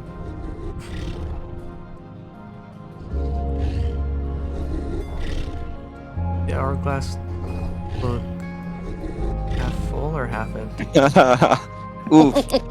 What a question. What a question. Give me an intelligence arcana check to know the answer.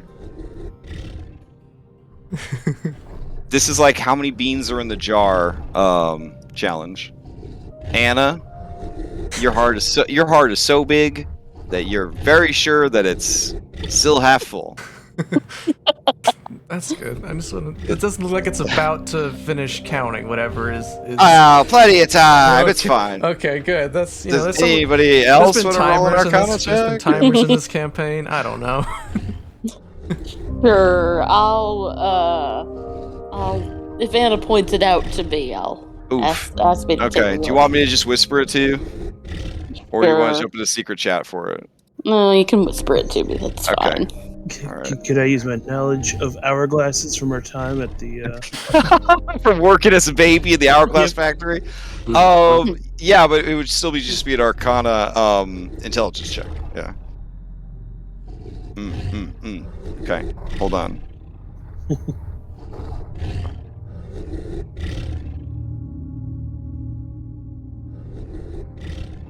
Okay. Hopefully that whispered to you guys and didn't just show to everybody. Yep. Did anybody else see that? Okay. Yeah. Okay. I'll say, yes, plenty of time. We're good. Good poll there, Cyrus. Good poll there. All those years spent making hourglasses at the baby sweatshop. Paid off. Okay. Brissette, you are very strong. Do you open the hatch? I wait until they're done inspecting their stuff, and then when Hypatia gives me the look, I'll pull it open.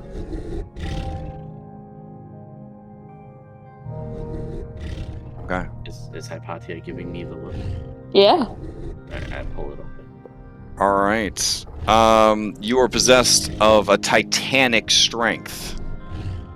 And as you pull it, you hear the scream, Hypatia, of magic being broken.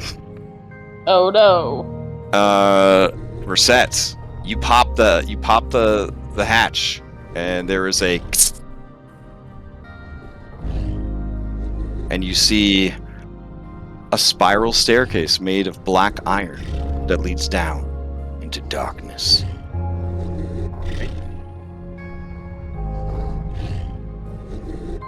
Are you guys ready? All right, B team is like, we're ready, and they fade into the background. I'll activate my true sight. Oh God. Okay. True sight in the underworld. Yeah. I'll look at Dimitri first. Oh shit. All right. Coming to secret chat. Can't resist. She sees. Can I go?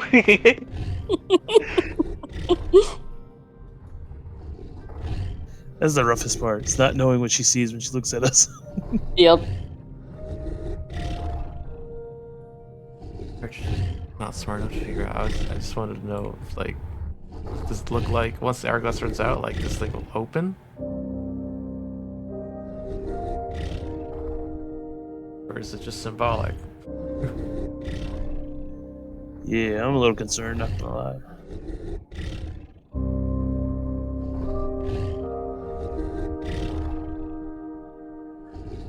And also, if it's not already open, then clearly Phil didn't go this way. Yeah, very true. So Unless it seals behind you. I guess we'll ask what happened to the lid.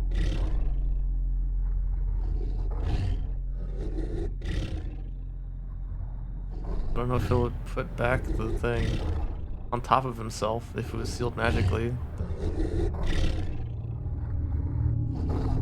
Sure, he could break it, but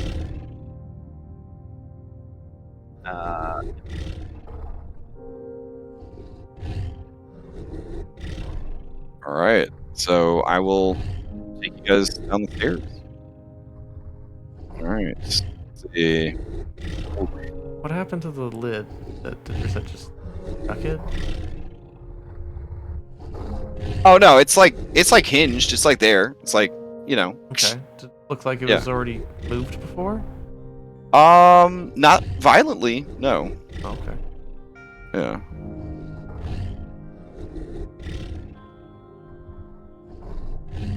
What if it's just like a really big gelatinous cube? That would be the dopest shit 200 ever. by 200 foot gelatinous cube in a perfect square case.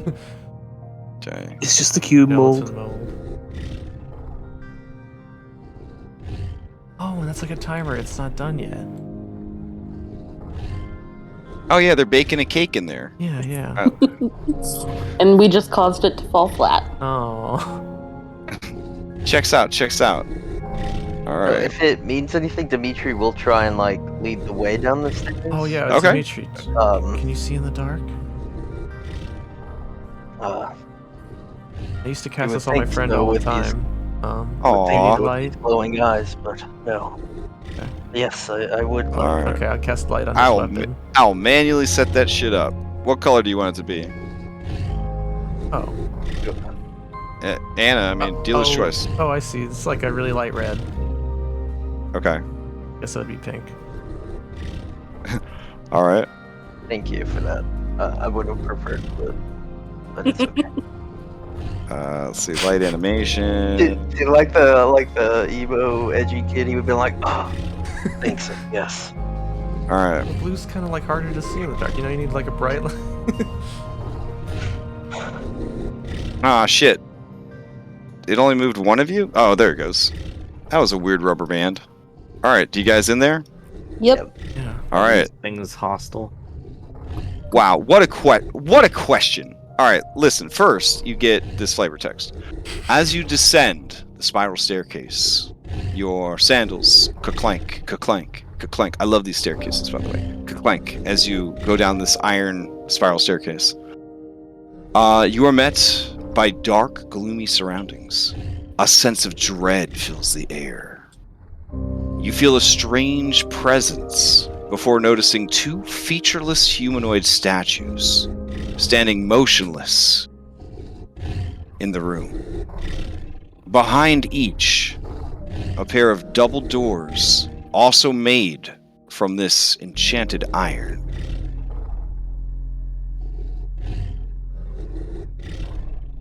All right, you reach the bottom of the step. Dimitri. Oh shit! All right. As Right. soon as as Do soon I as see like there's a soul or something behind them? Would True Sight be able to see that, or in these creatures. yeah? Good point. I would say yes. You could see that these creatures. There is the faintest. I don't want to use the word spark in this campaign. There is the faintest glimmer of like sentient spirit in the chest cavity of these creatures. Dimitri, as your foot steps off the stairs and touches the iron floor, the statues begin to move. I bet you thought I'd never get to use these test dummies in the game. But here we are. Oh, it looks so good! Oh, shit. I really like that new initiative thing. Alright. I'm still going to go over to the normal initiative thing to roll my initiative, though, because I'm an old man. So You could click it over. It's like a dice on the top right. How do I move the It spins like a initiative? gear. Oh, when you mouse over it, a hamburger will appear. And then you mouse over the hamburger, left click and drag. Hamburger being the three stacked lines.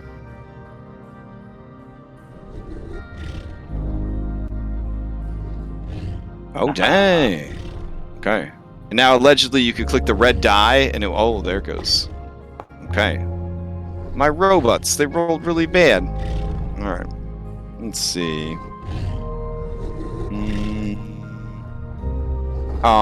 Should we? I guess we could start. We're like right at time, but we did a little bit of a tutorial at the beginning. It should be fine. So let's see. We'll just grab this music for now. You'd think that relaxing music would be pretty relaxing, but for someone that has played a lot of Minecraft, it's actually very stressful because the Nether is a very scary place in a roguelike game. So you guys might have been like, falling asleep to that music. My jaw's clenched so hard right now, waiting for a fucking gas to blow me up and like ruin my life. Goddamn hoglins. All right. Oh god, yeah, it's crazy. Now I haven't played in a while. All right. So starting things off, hard to believe, Anastasia. Okay. Not optimal, but whatever. I'll just Look say, at how this one's bigger than the other, and he's called Chubby. So cute. I'm just gonna say, wait, have you seen a man with a snake arm? Okay, what language do you say this in? I'll have to try different languages on my other my following turns, but I guess I'll try common first. Okay, there does not seem to be any awareness of what you said, just sort of. Okay. Okay. Can I use my action to try again in a different language? Sure. Okay, I'll try Celestial. Okay. Alright, it takes its arm, and you watch as whatever substance this creature is made of, it looks like stone, suddenly goes full liquidy form, like Clayface from Batman cartoons, and it makes its arm into a snake. It doesn't look like Phil's snake. Mm-hmm. It actually looks like a horrible, faceless snake with a lamprey mouth. Oh, like I just buffed it by giving it an idea. It kind of, blah, blah, blah, blah, with that. And then makes its arm go back to normal. Okay. I don't know. I assume I'm kind of up the stairs. Okay. In the back, so I will just end my turn there. I don't know if we can communicate with them. That'll be my turn. Okay. Reset to you. Okay. I'll hop down. Game's paused. Oh, alright. Bloop. I'll go over. I can stand here, right? Yeah. Okay. Yep. I'm just gonna, I guess, yell out. Let's see what you got, Dimitri. And I will start attacking this chubby primordial golem. Oh, why should just my primordial then? Duh.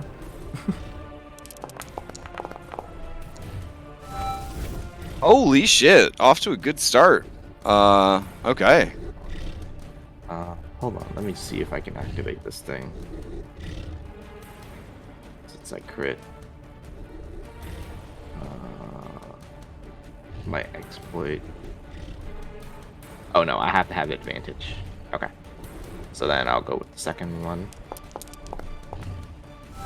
Oh, okay. Holy shit. Okay.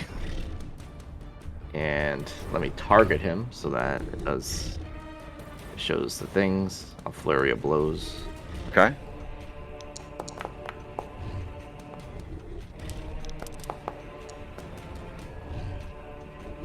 All right, all right. Okay. Did I rolled twice, right? Thought I For did. for flurry of blows? Yeah, I assume at your level, right? No, I thought I rolled I only twice, see one. but only one. Yeah. Okay, All right. I'll roll again. Oh my god. Okay. Was that one at advantage or no? No. Okay. It needs to make. I don't know if it needs to, but I guess I'll try to sap his max HP. Okay. So a 15 con save. All right. It has magic resistance. I don't. Would this be a magical effect? Kind of feels magical, draining his life. All right. Do we say a 15? I believe it is a 15. Okay. So yep, that's fine. So All his right. hit points are not reduced, but I get. I guess I would get the crit damage as well as 10 HP. Yeah, if that's the damage you dealt.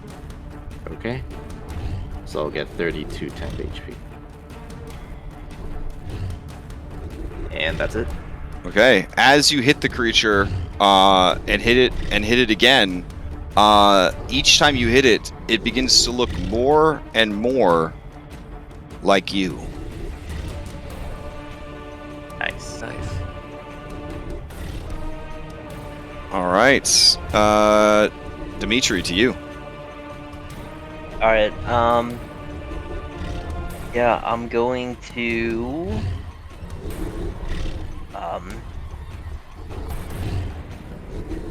flash my arm as a bonus action and cast instant replay on myself.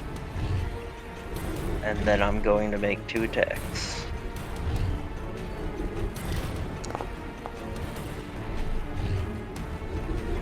$23 hit. All right, this is a giant reset.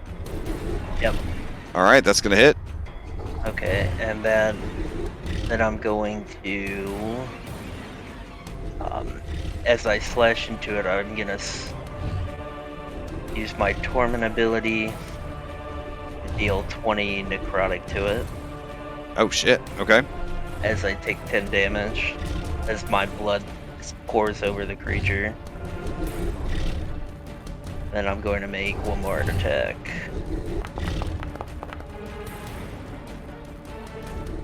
I believe that misses. Yeah, 14 actually hits. Okay, Despite looking like stone, these creatures are sort of a soft mud or clay. great. Cool. And it takes 12 more damage. And I take 15. All right.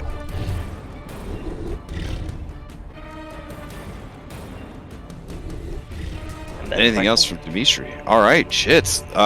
This reset is looking bad. It is melting and kind of drooping in places and just sort of falling apart. Hypatia. I will just firebolt it. Okay.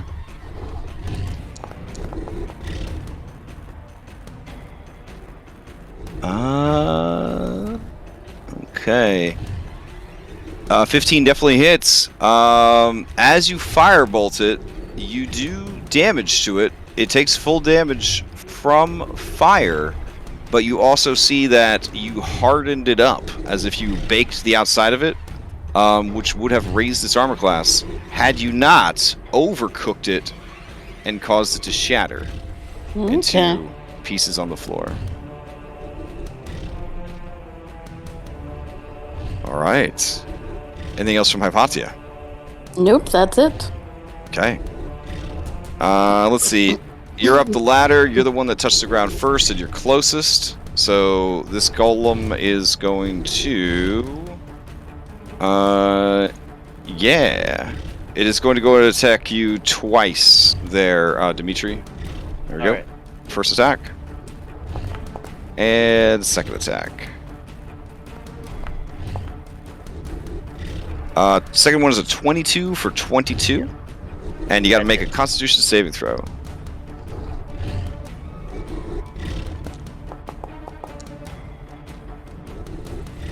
Okay, you make the Constitution save. And So when you it- just. Yep, and when it does that, I gotta figure out which one this thing is. Yeah, when it hits me, I use my reaction, and some of my blood just oozes over it. Oh, shit. Product. All right.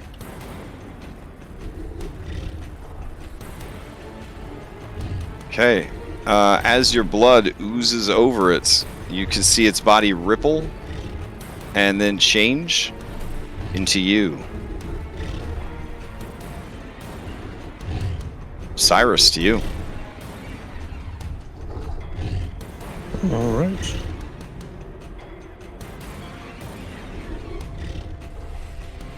So we'll walk down the stairs. I just want to like vault over the edge and kind of hover before I hit the ground. Okay, dope.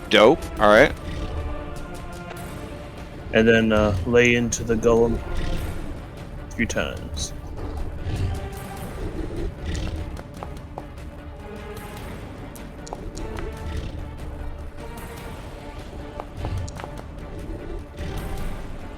Oh, very nice. Okay, all 3 of those are going to hit.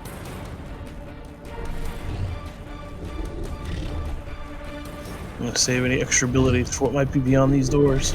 So. Okay. I'm going to just prepare for the incoming attack. Shield All right. And that brings us to the end of round 1, the beginning of round 2. And I think that might be a good place for us to stop. Beginning of round 2 as we have entered. There you go. You guys haven't been in a dungeon in a while. Last Man, had to run I'm down so the stairs. glad. And he's like, "Wait, was he always that big? Which is the real one?" I was gonna do that with her set, but Oh, nice. radiant blasts out. Which would? I will take you back to your new dashboard. Woohoo! All right. Woof. Okay. Congratulations on reaching chapter 7 of the campaign. You are in hell, essentially, or what amounts to it in this campaign setting. You had a real 5% chance of losing your fucking ship and being shipwrecked and stranded in hell. But you made it, and the search for Phil and Lutheria will continue next week. All right. Announcements. First session of my Witchlight game is this Thursday. Contemporary fantasy spin on the adventure. Pretty excited about it. Actually, very excited about it. Got a really great group put together. We're going to be streaming it. Red's going to be streaming it. So you know it's going to be good. And yeah, that's going to be Thursdays from 8 to midnight Eastern time. Dom is going to start a monthly one-shot series, going to run all of the Candlekeep adventures. You are not required to commit to all of them. It is, I don't know how he's doing it. I believe it's first come, first serve.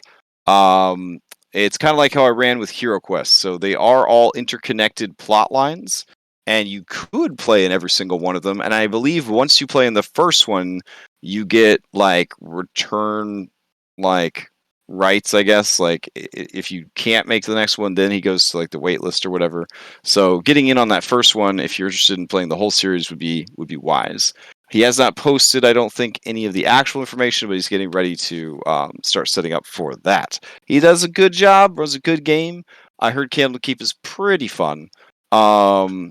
And it's kind of got that sort of I don't know, librarian like theme, you know, like you're trying to solve like all sorts of eldritch horror / magical stuff. So that's going on. Anybody have any other announcements of things that are going on the server? Oh, I think there's an event or something. Like Conti's hosting a game night. I don't know. The server now has like events. So if you're curious what's going, there's a community game night, Jackbox Games, Friday the 21st, 8 p.m. till whenever. So if you're interested in playing some Jackbox, it's with people on the server, that's going on the 28th. If you want to host your own event on the server to benefit from the tier 3 voice chat and all that jazz, or just looking for people to play games with, feel free to talk to a mod about setting up an event. If you want to run your own game on the server, same deal. Yeah. So if anybody have any announcements? Nope. All right.